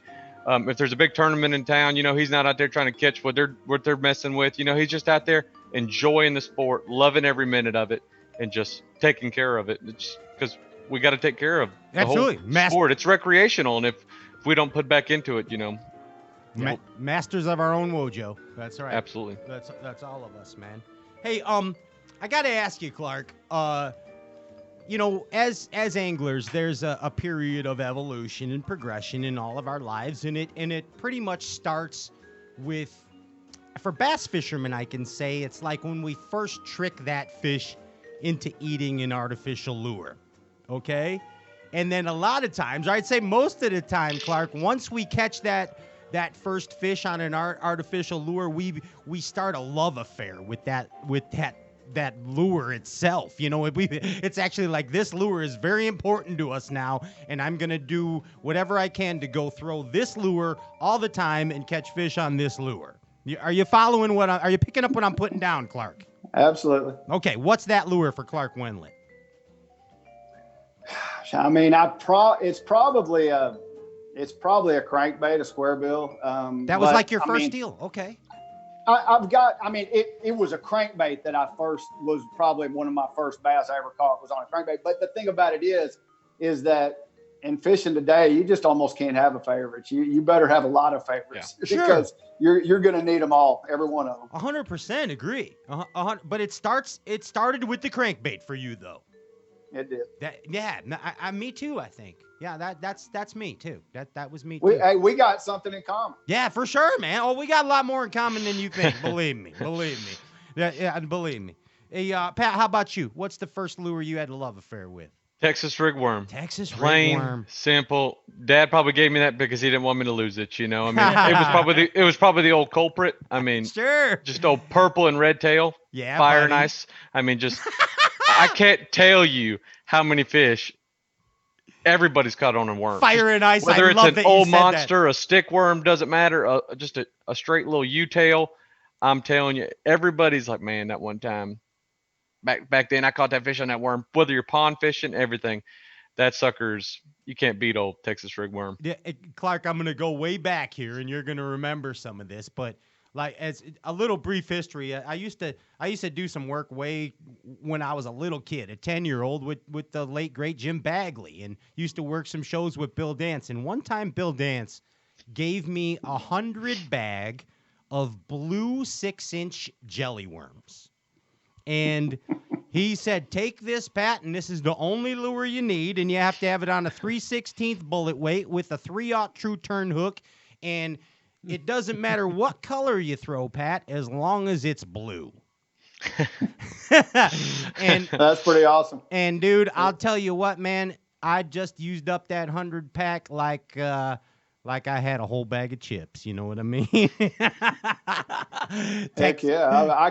I can see it. I mean, when that was the only worm out there, that would have been an awful good one, I would have thought. The old jelly worm, man. A lot of fun right there. Speaking of a lot of fun and a lot of memories, Pat Walters has made a lot of memories for us as bass fishing fans in a short period of time. And you, Clark Wendlandt, have made an immense amount of memories for us bass fishing fans in a long amount of time, into your 28 years. And our very own Ryan Popcorn, Leviticus Numbers, Whitaker over here. Yes. He has probed Ronnie Moore and Kyle Jesse now for statistics on your guys' career. And Ryan has some numbers here that are going to just knock you off of your feet, guys. I got to let you know. You're going to have to bear with me. I got a few. Okay. I got a lot of them. Yeah. Oh, okay. Look at Pat smiling over there. I love it. I love it. Let's start with you, Clark. Okay. And Clark, we're going to start with Bassmasters, or BASS. So in your Bassmaster career, you fished 113 derbies. You fished 4 classics. 22 top 10s, 67 checks, 3,212 pounds, $582,973, and that comes out to $5,159 per tournament. Wait, hold on. Okay, so I went backwards. Okay. Hang on. But you're like a damn. You're. This is amazing. You're like Robot Ryan. I love this. Micro machines. Yes. $181 per pound in your Bassmaster career.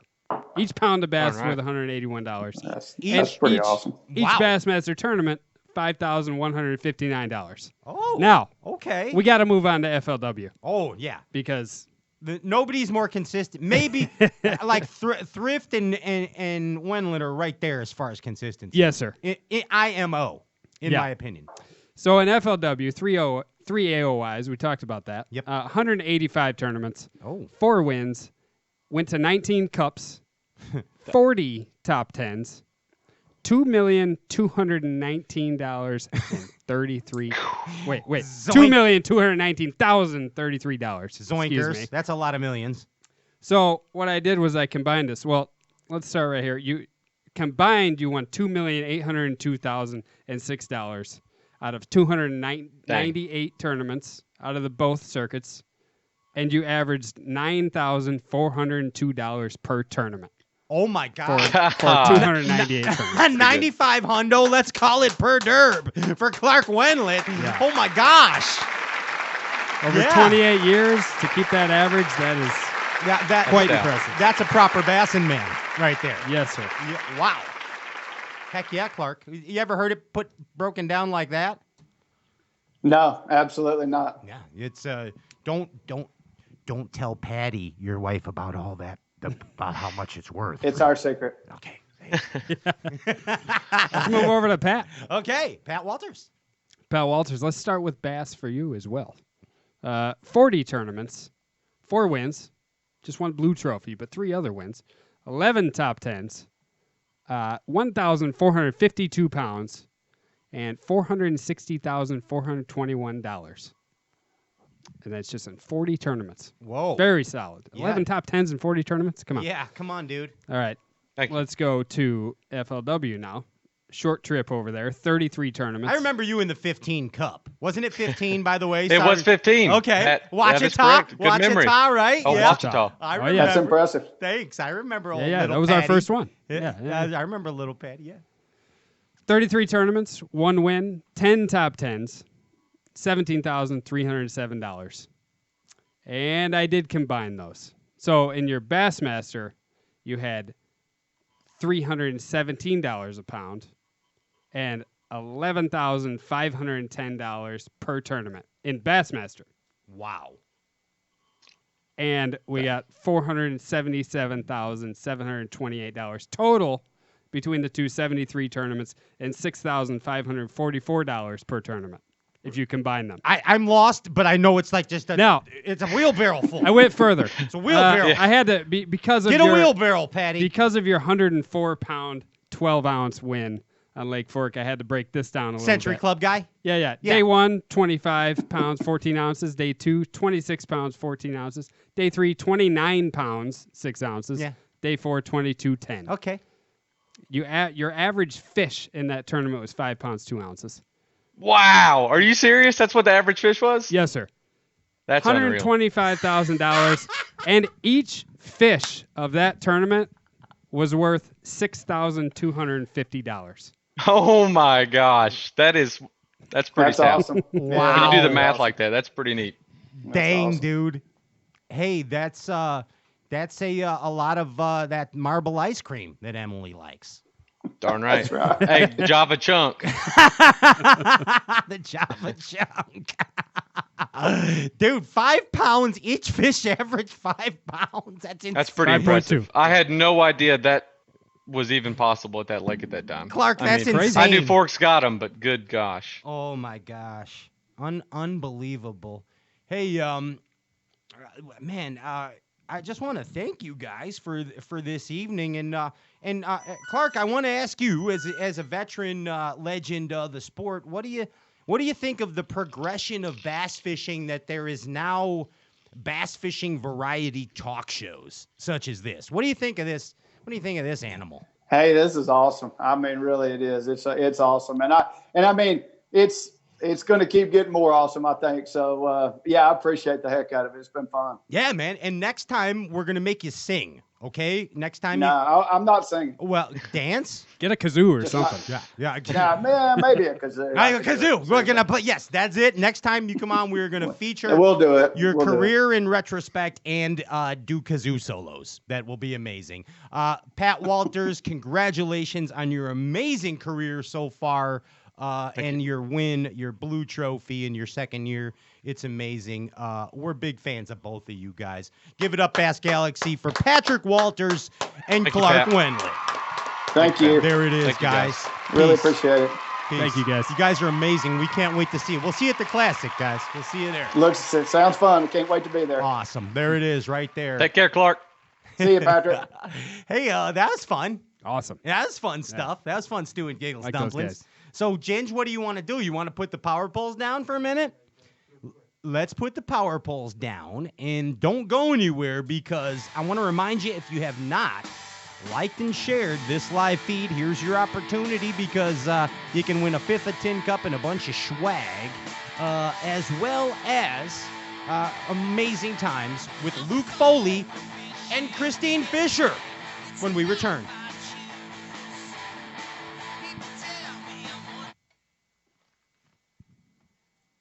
This is the mountain, and this is mountain whiskey. Unspoiled, untamed, forever wild. There's no safety net, no way down. Up here, it's just man, and the mountain, and his tin cup. Tin Cup Whiskey. Mountain whiskey.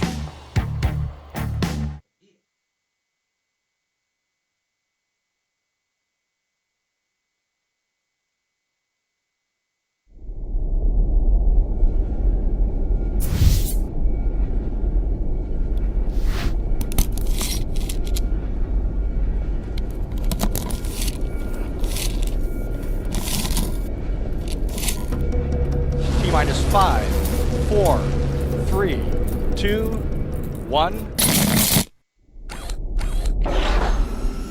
Booster ignition and liftoff.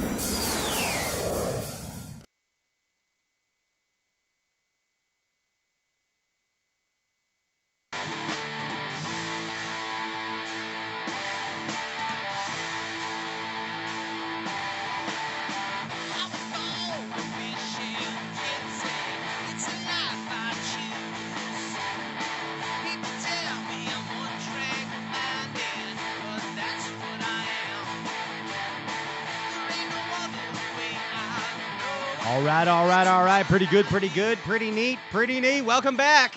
This is Stray Cast Outdoor Cartoon Television. It's the glorified version of a bass fishing talk show, and I'm your host, Pat Renwick, and that was a lot of words in a short amount of time. And I am pretty excited right now to bring to you the Whiskey Gypsy. He's a gangster of the brown liquor. Ladies and gentlemen, we bring to you the one and only Luke Foli right now. Am I doing this right, Andy? It's just Luke? It's me. Okay. You hear me? Because I'm seeing other things. Okay. I got confused a minute. I just want to make sure I'm doing the right thing. I got confused. You're doing the right thing. How you doing, Pat? Ladies and gentlemen, give it up again for Luke Foli. I'm no longer confused. It's Luke Foli right now. He is the Tin Cup Whiskey, Whiskey Gypsy, Whiskey Mogul, and I'm pretty happy to have you here, Luke. You know that. I'm happy to be here. I've never been called the Whiskey Gypsy before. Well, I kind of like that name. I invented that by the. That's great. You are a whiskey rock and roller, just like Leonard Skinner says Thank you. as well. Thank you. Tambien. But dude, I want to tell you, man, it's pretty cool to have you here on the show, and it's pretty cool that Tin Cup Whiskey is showing some belief in this Stray Cast show right here. So we thank you for that, buddy. Right off the bat, we got to say that. Yeah. I mean, you guys have done an amazing job for us. And before I get into kind of what I was going to get into this evening, I just want to thank you and Andy and JP and Ryan and everybody and the whole Bass Galaxy, the way that you guys have gotten behind this brand and everything that you have done. You kind of really opened up some doors for some bigger things for 2021 that we're going to be doing, not just with you guys, but in the sport of fishing and to help elevate the sport. And we really couldn't have done it without you. I remember talking to you after the Classic, after, we all knew that going into quarantine was imminent. and everybody was unsure what was going to happen, and we're still unsure of what's going to happen. But what we knew we needed, and me and you talked about this, is people needed to be entertained on Wednesday nights. And by God, you guys did a great job. We came up with the 10 cup drinking game, which Foli. I was still embarrassed that you used my name on this, but that's 3 drinks because we got to get caught up because it's getting late. Foley. But yeah, but I appreciate everything that you guys have done. The company is very happy with the way that the brand has been received by the fishing industry. We think we know how to navigate it maybe a little bit better than some of the other non-endemic sponsors that have came in the past. And we have a lot of big plans. So I appreciate everything you guys have done. Everybody in the Indiana Bass Federation, the Indiana BFLs going around buying the bottles, all my tremendous customers, all the tremendous mixologists throughout the state of Indiana that are pushing the brand. It's beyond words what you guys have done for this, and I truly appreciate it. I hope you know that I mean that. Dude, thank you. Thank you. Yeah, I appreciate that too, man. Like, and I just want to let everybody know, going forward, for Stray Casts, that going forward we will only go with business partners that we feel are like family.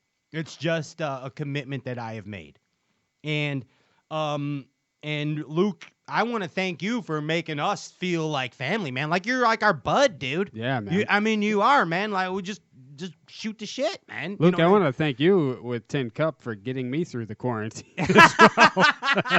That's what I'm here for, Ryan. That's what I'm here for. And getting me through that. Even though you embarrassed me last time I was on the show when you compared my stats to Dion Hibdon and Matthew Robertson, but that's okay. I had to do it. I got over it. But I want to let you know something, and I forgot to say it. I've had a couple months to think about it. I still qualified for the elites that year. You sure did. Yeah.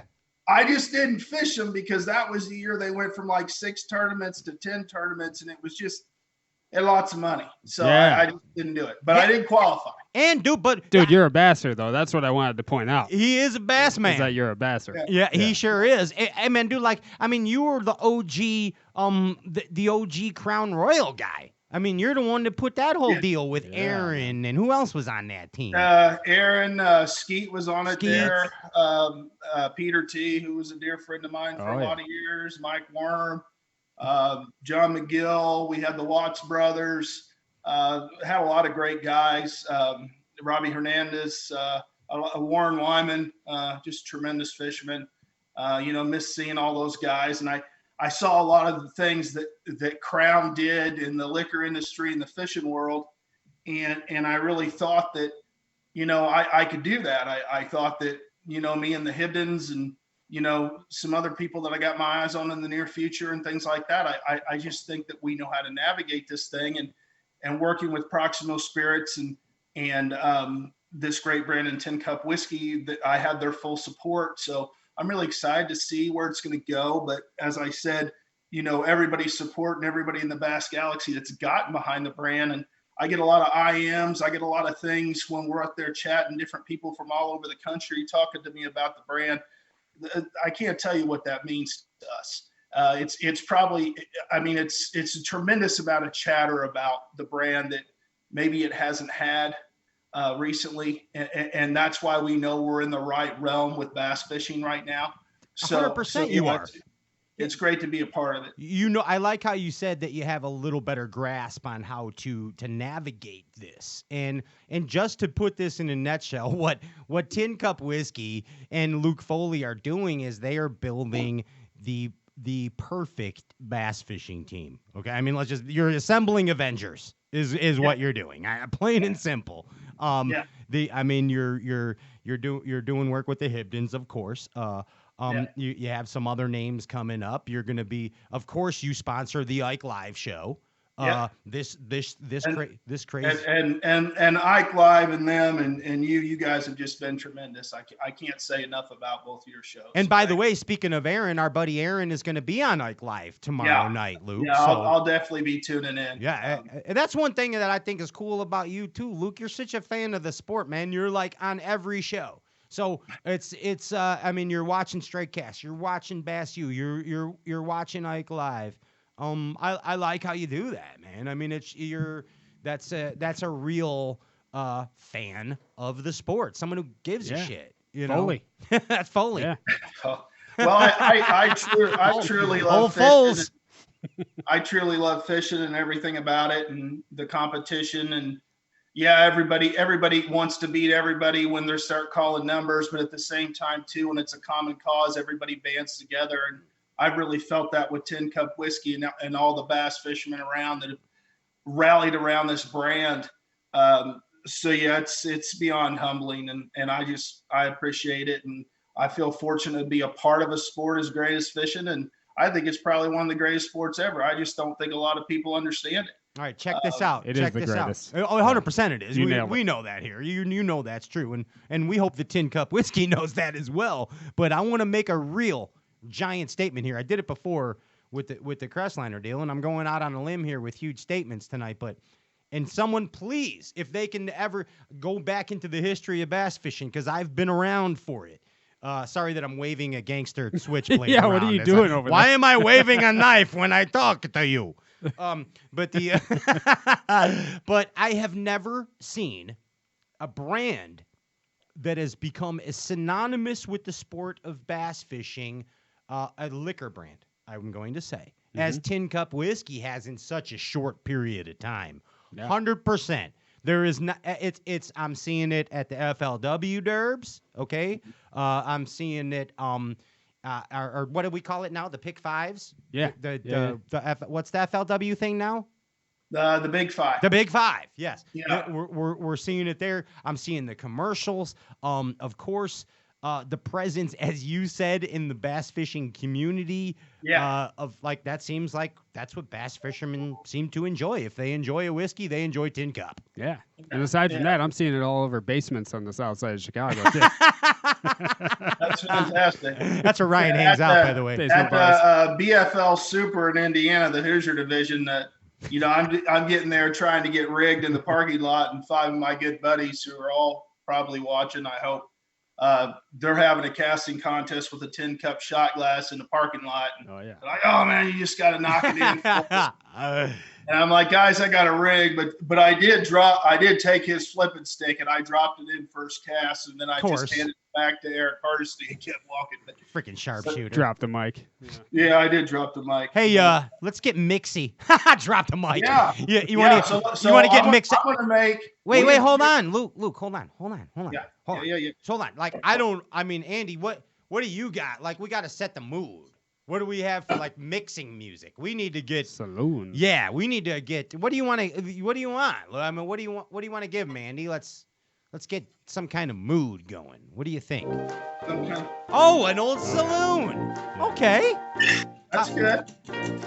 It's the Tin Cup Mixologist deal with Luke Foley. He's a fishing whiskey gypsy. All right, Luke Foley. I'm going to make 4 drinks for you real quick. Holy cow! They're fishing themed names. The reason we talked about doing this. Are you going to slam each one? I am, because we got to catch up. I mean, we hadn't really drank a whole lot. Almost these 2 hours the show's been on. Yeah. Pour me a punch bite, would you? Huh? A punch bite. Is that one of your drinks? No. That sounds like a Paxa punch, no? Maybe next year.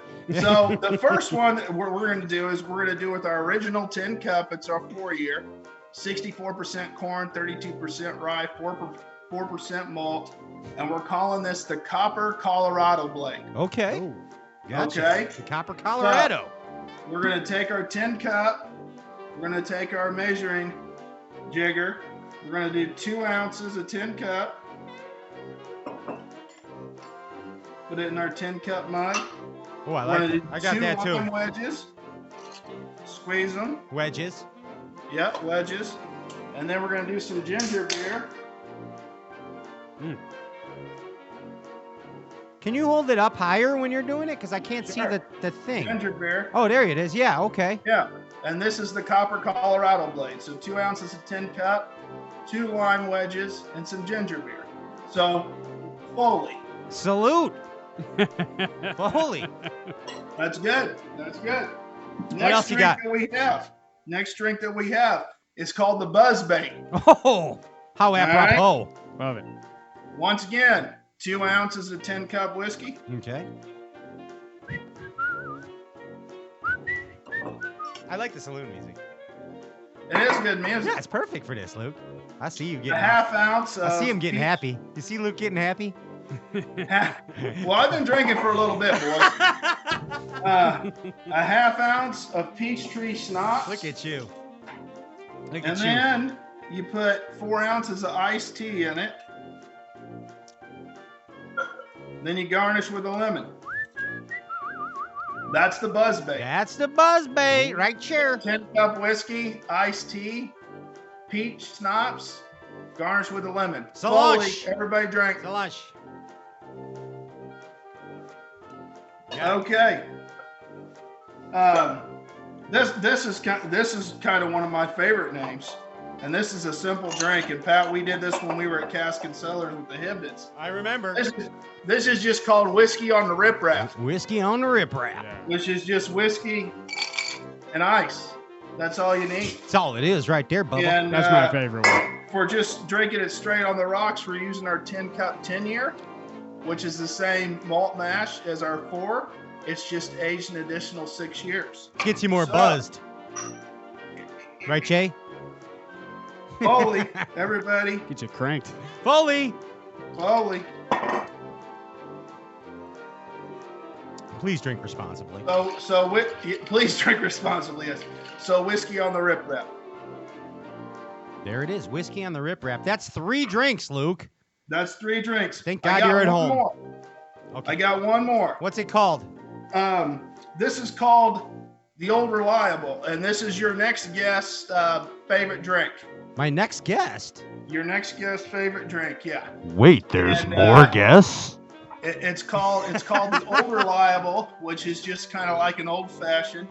So I like a bigger cube, make out of molds. Dude, that's like we could play ball with that thing. You absolutely can. Damn straight. And then we're going to use the 10 cup rye. That's 95% rye and it's 90 proof. This rye is an amazing rye. It's done some great things the few months that it's been out. So please check this out if you're a rye fan. Even if you're not a rye fan, you're really going to be surprised how well this is. So we're going to put this in, 2 ounces of this. We call that the popcorn, by the way, not the rye. That's called the popcorn for our own. I like it. Ryan Leviticus. So you're going to put in 2 ounces of rye over a big cube. Then you're going to put in a 1/4 ounce of simple syrup. Simple syrup. Simple Jack.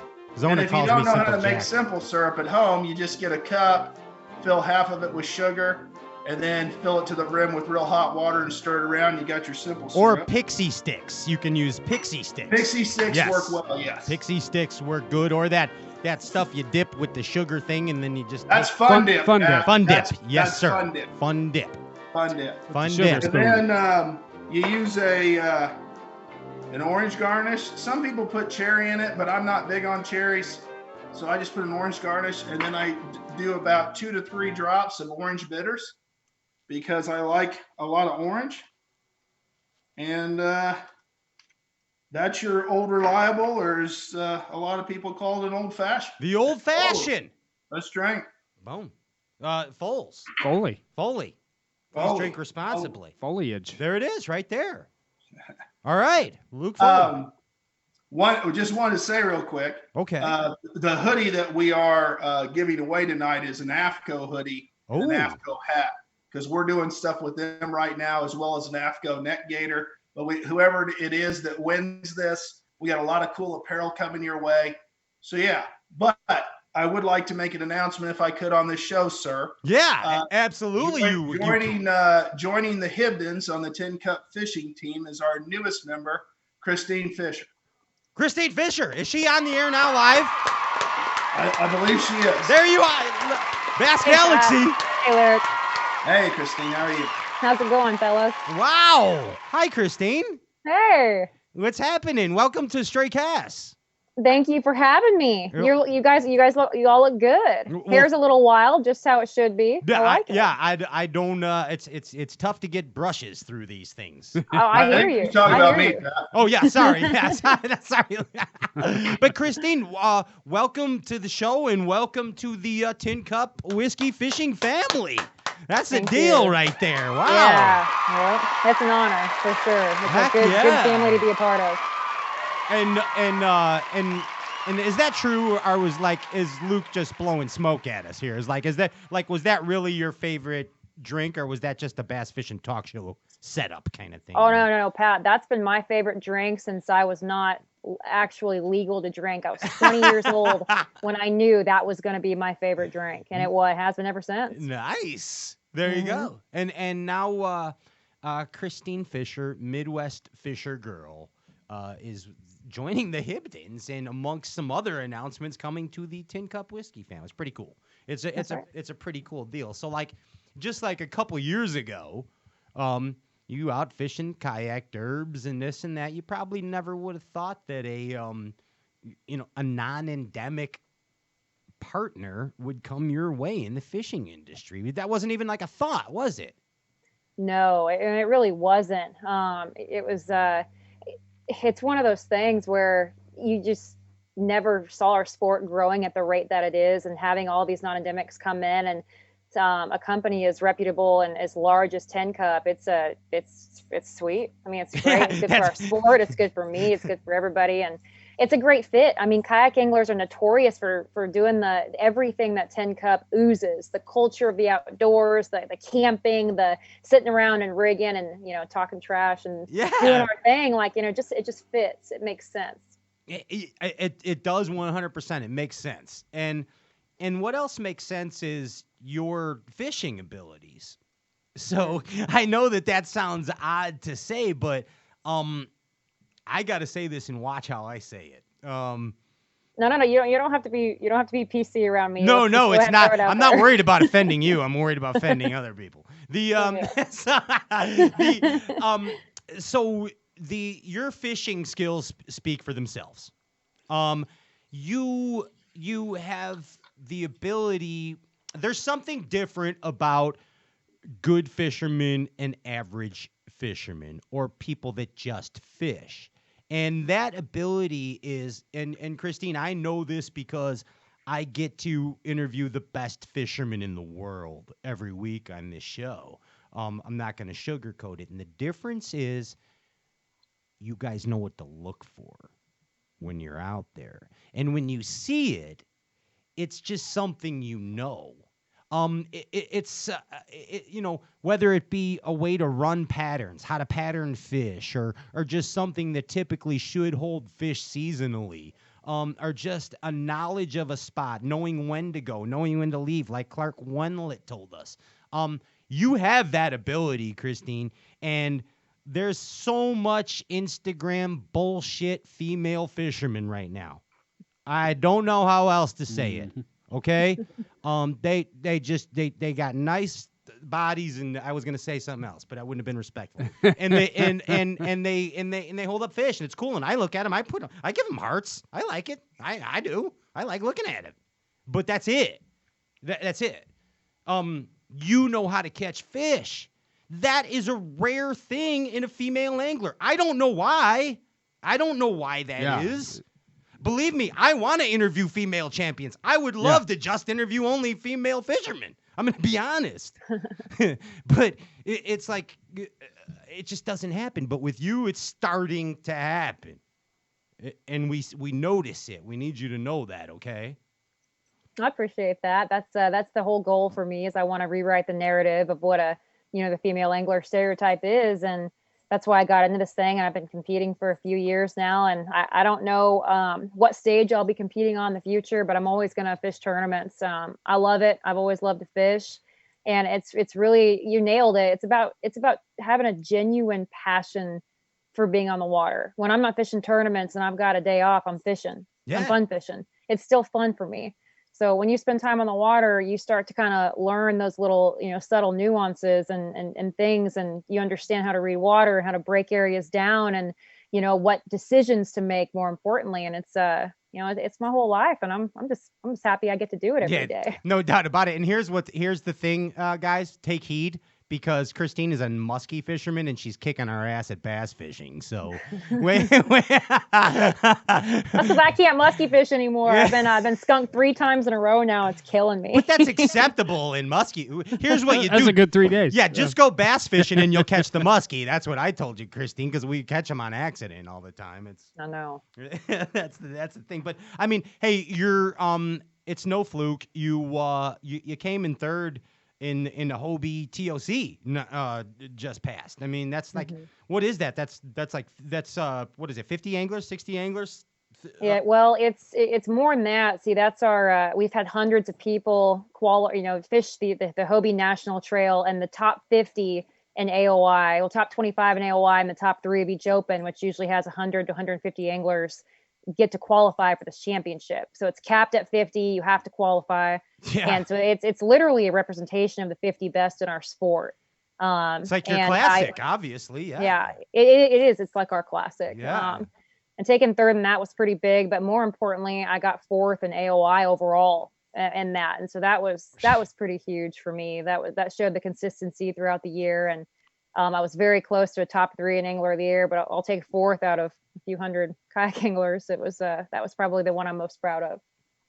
That's amazing. Do you find respect amongst the male anglers, or do they still look at you like an IG girl sliding in their DMs? No, man. In the kayak world, and even I've got a lot of friends that fish professionally on MLF and bass, and they've been nothing but just incredibly supportive. Good. I feel like I've got 1,000 big brothers out there looking out for me and having my back. Now, people that don't know me, I get those comments every now and then, but it doesn't take long for 50 people to jump on board and let them know that that's not how it is. So I'm pretty grateful for that. They got your back. Don't you mess with Kristine. Yeah. I'm fortunate there. Something I tell that I admire the most about you is I was forced to go. I'm going to preface here with, I was forced to go to Catholic school for 12 years of my life. So, and it may be a reason for part of my rebellion as I grew older. You have a uniform, Pat? Oh, geez, I sure did, buddy. Well, looked like Angus Young. Everybody thinks I just have long hair because I played in bands, which is true. But I grew my hair for 2 reasons: Mighty Thor, because I love the Mighty Thor, and the other reason is because the Dean Goldrick, he used to chase me around Marion Catholic High School, like when they could actually touch kids and cut their hair with scissors and get away with it. Not touch kids like that. Don't be sick. Okay. Cut my hair. You said. Whatever. To pull that clip. You guy used to cut my hair. It's disgusting. Sick. Anyway, you got me on a tangent. Now I'm angry. Foli. Never mind. Hey, Josh. I got 4 drinks in front of me. I got to catch up. Kristine, you drinking? Kristine, Yes, you have on your Instagram page Joshua19. Mm-hmm. Okay. And I know all this stuff, but I don't know all this stuff because it's in my brain from 12 years. But that's like, don't be afraid because God's with you. And if you fear, don't have fear because God's by your side. Okay. Essentially, be courageous. Courageous. Be bold.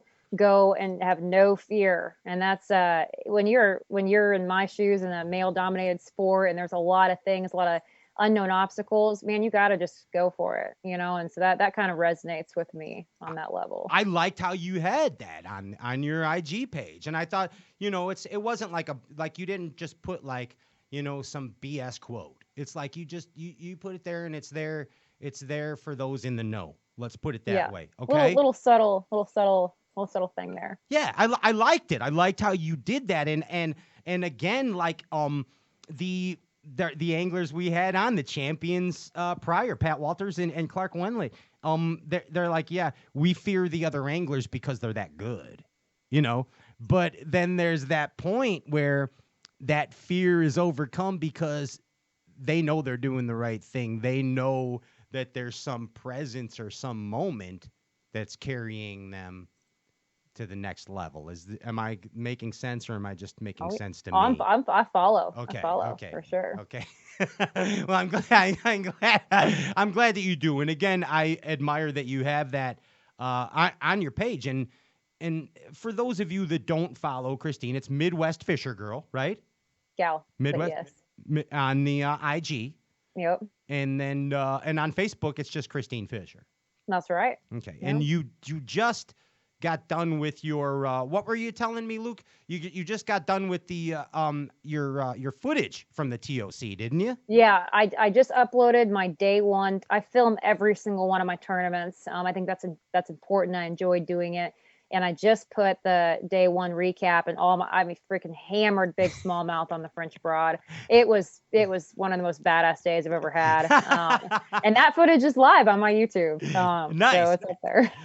Well, check it out, because I'm going to encourage people to do that, because first off, we are going to have you on the show again, Kristine. We'd like to feature you as a guest. This is kind of a little special deal, obviously, tonight in announcing your Tin Cup partnership. But I would encourage everyone to go to Kristine's YouTube channel and watch Kristine fish.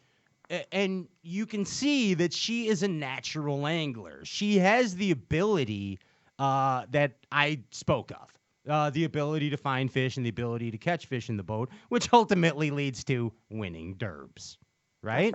That's right. Yep. Foli. That's right. Foli.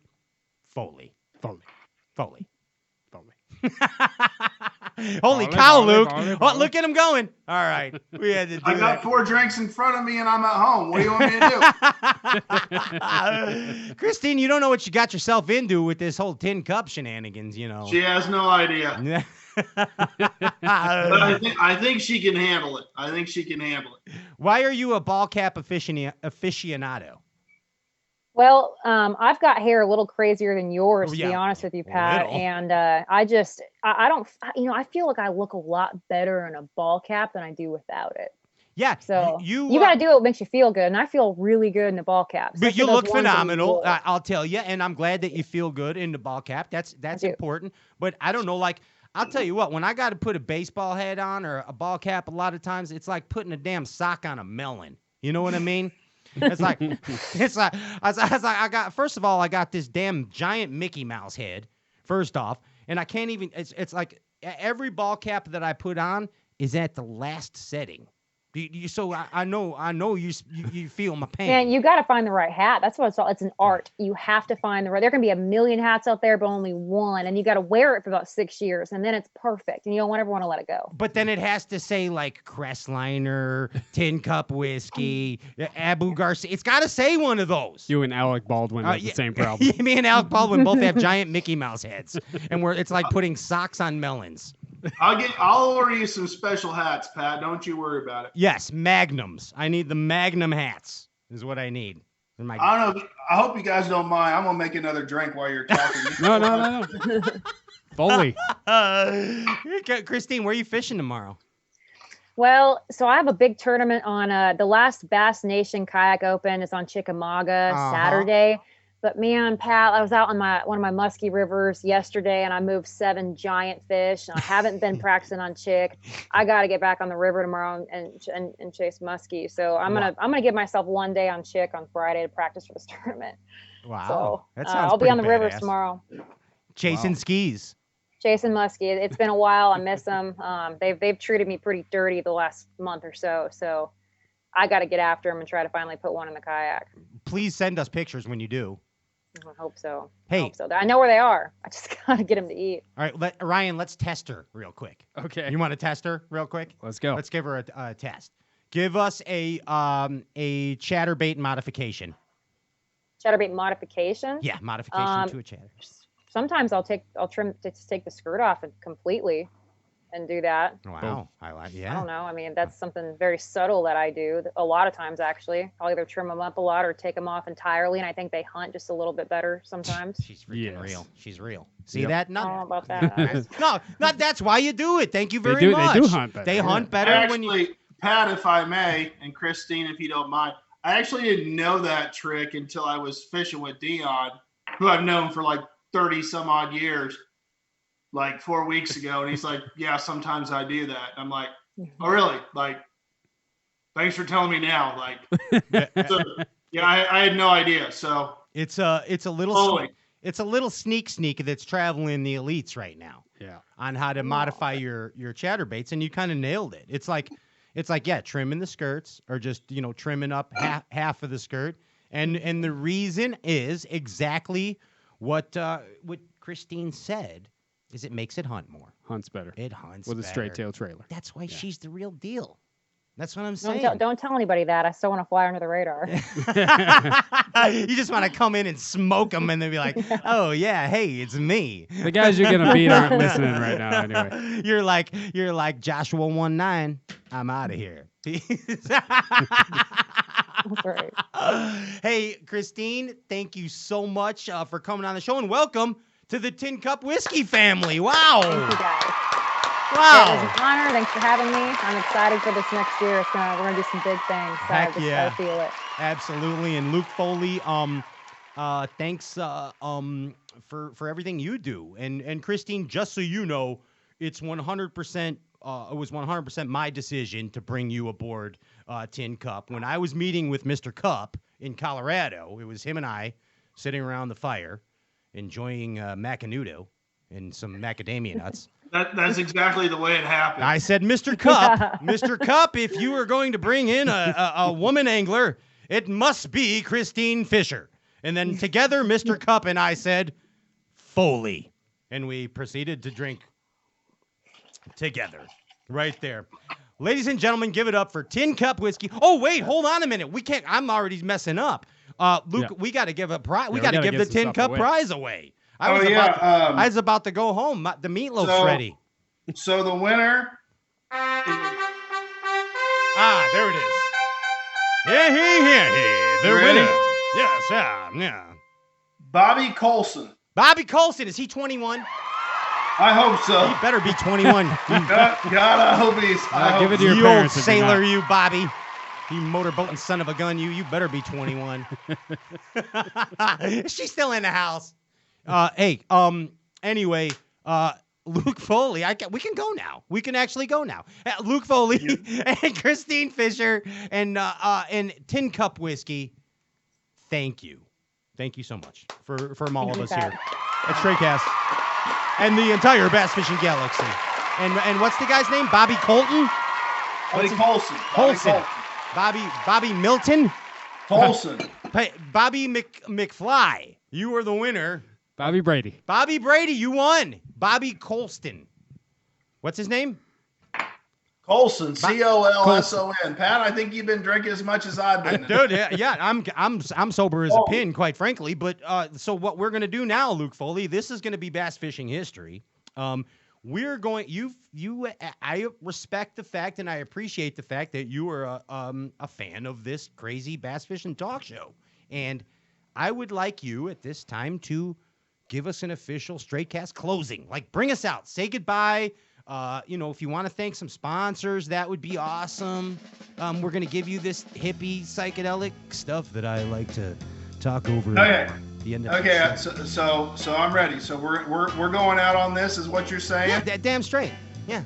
Okay. All right. Very good. Once again, I want to thank the entire Bass Galaxy. Yeah, bud. All the Indiana BFL Federation guys that have gotten behind the brand since I had this crazy idea a couple years ago. When, as you said, Pat, I'm just a whiskey gypsy riding around in my route, writing down notes. Hey, this would be cool. That would be cool. And just to watch it. He's not closing the show, guys. He's not doing a show close. Kristine, could you tell him to do a show close, please? He went into the whole thing again. All right. I love everyone. Thank you. Way better. Kristine, we're looking forward to having you on the team. Yes. Thank you. Foley, drink. Thank you for everything. Pat, you're the best. Ryan, JP, Foley. love you. Annie, beautiful. I'll see you all later. There it is. That's how you close a Bass Fishing Talk Show. That's how you close. Luke Foli, Kristine Fischer. Thank you, Clark Wendlandt. Thank you, Patrick Walters. Thank you, Kressliner. Thank you, Carl's Bait and Tackle. Thank you, T.H. Marine Abu Garcia. Power Pole, of course, Tin Cup Whiskey, and assorted other beautiful, beautiful business partners. We thank you so much for all of this beautifulness. And we will see you, we're off. Happy Thanksgiving, everybody, right? Yeah. I'm going to the mountains, man. Have a turkey there. I'm for getting the out of thing. here. I'm just going to shoot guns in the air in the woods. You're going to the mountains? Yeah, do crazy things. Oh, okay. Yeah, I'm going to do wild things, man. I'm going to be an animal. Is that okay? Can I be an animal? Luke? Christine? Absolutely. Can I be an animal? You are an animal. Thank you. I'm an animal. Do you have to ask permission? I had to ask Yeah, permission. You already are. I one. asked permission from the newest member of the Tin Cup Whiskey team if I could be an animal during Thanksgiving, and she said yes. I granted it. Yes, you go, there it you is. go be an animal. Hey, Bass Galaxy, have a safe and happy Thanksgiving. We are grateful to all of you, and again, all of our business partners that make this show possible. Thank you so much. We will see you on December 2nd. Peace. I'm Pat Renwick, and I am out of here. See ya.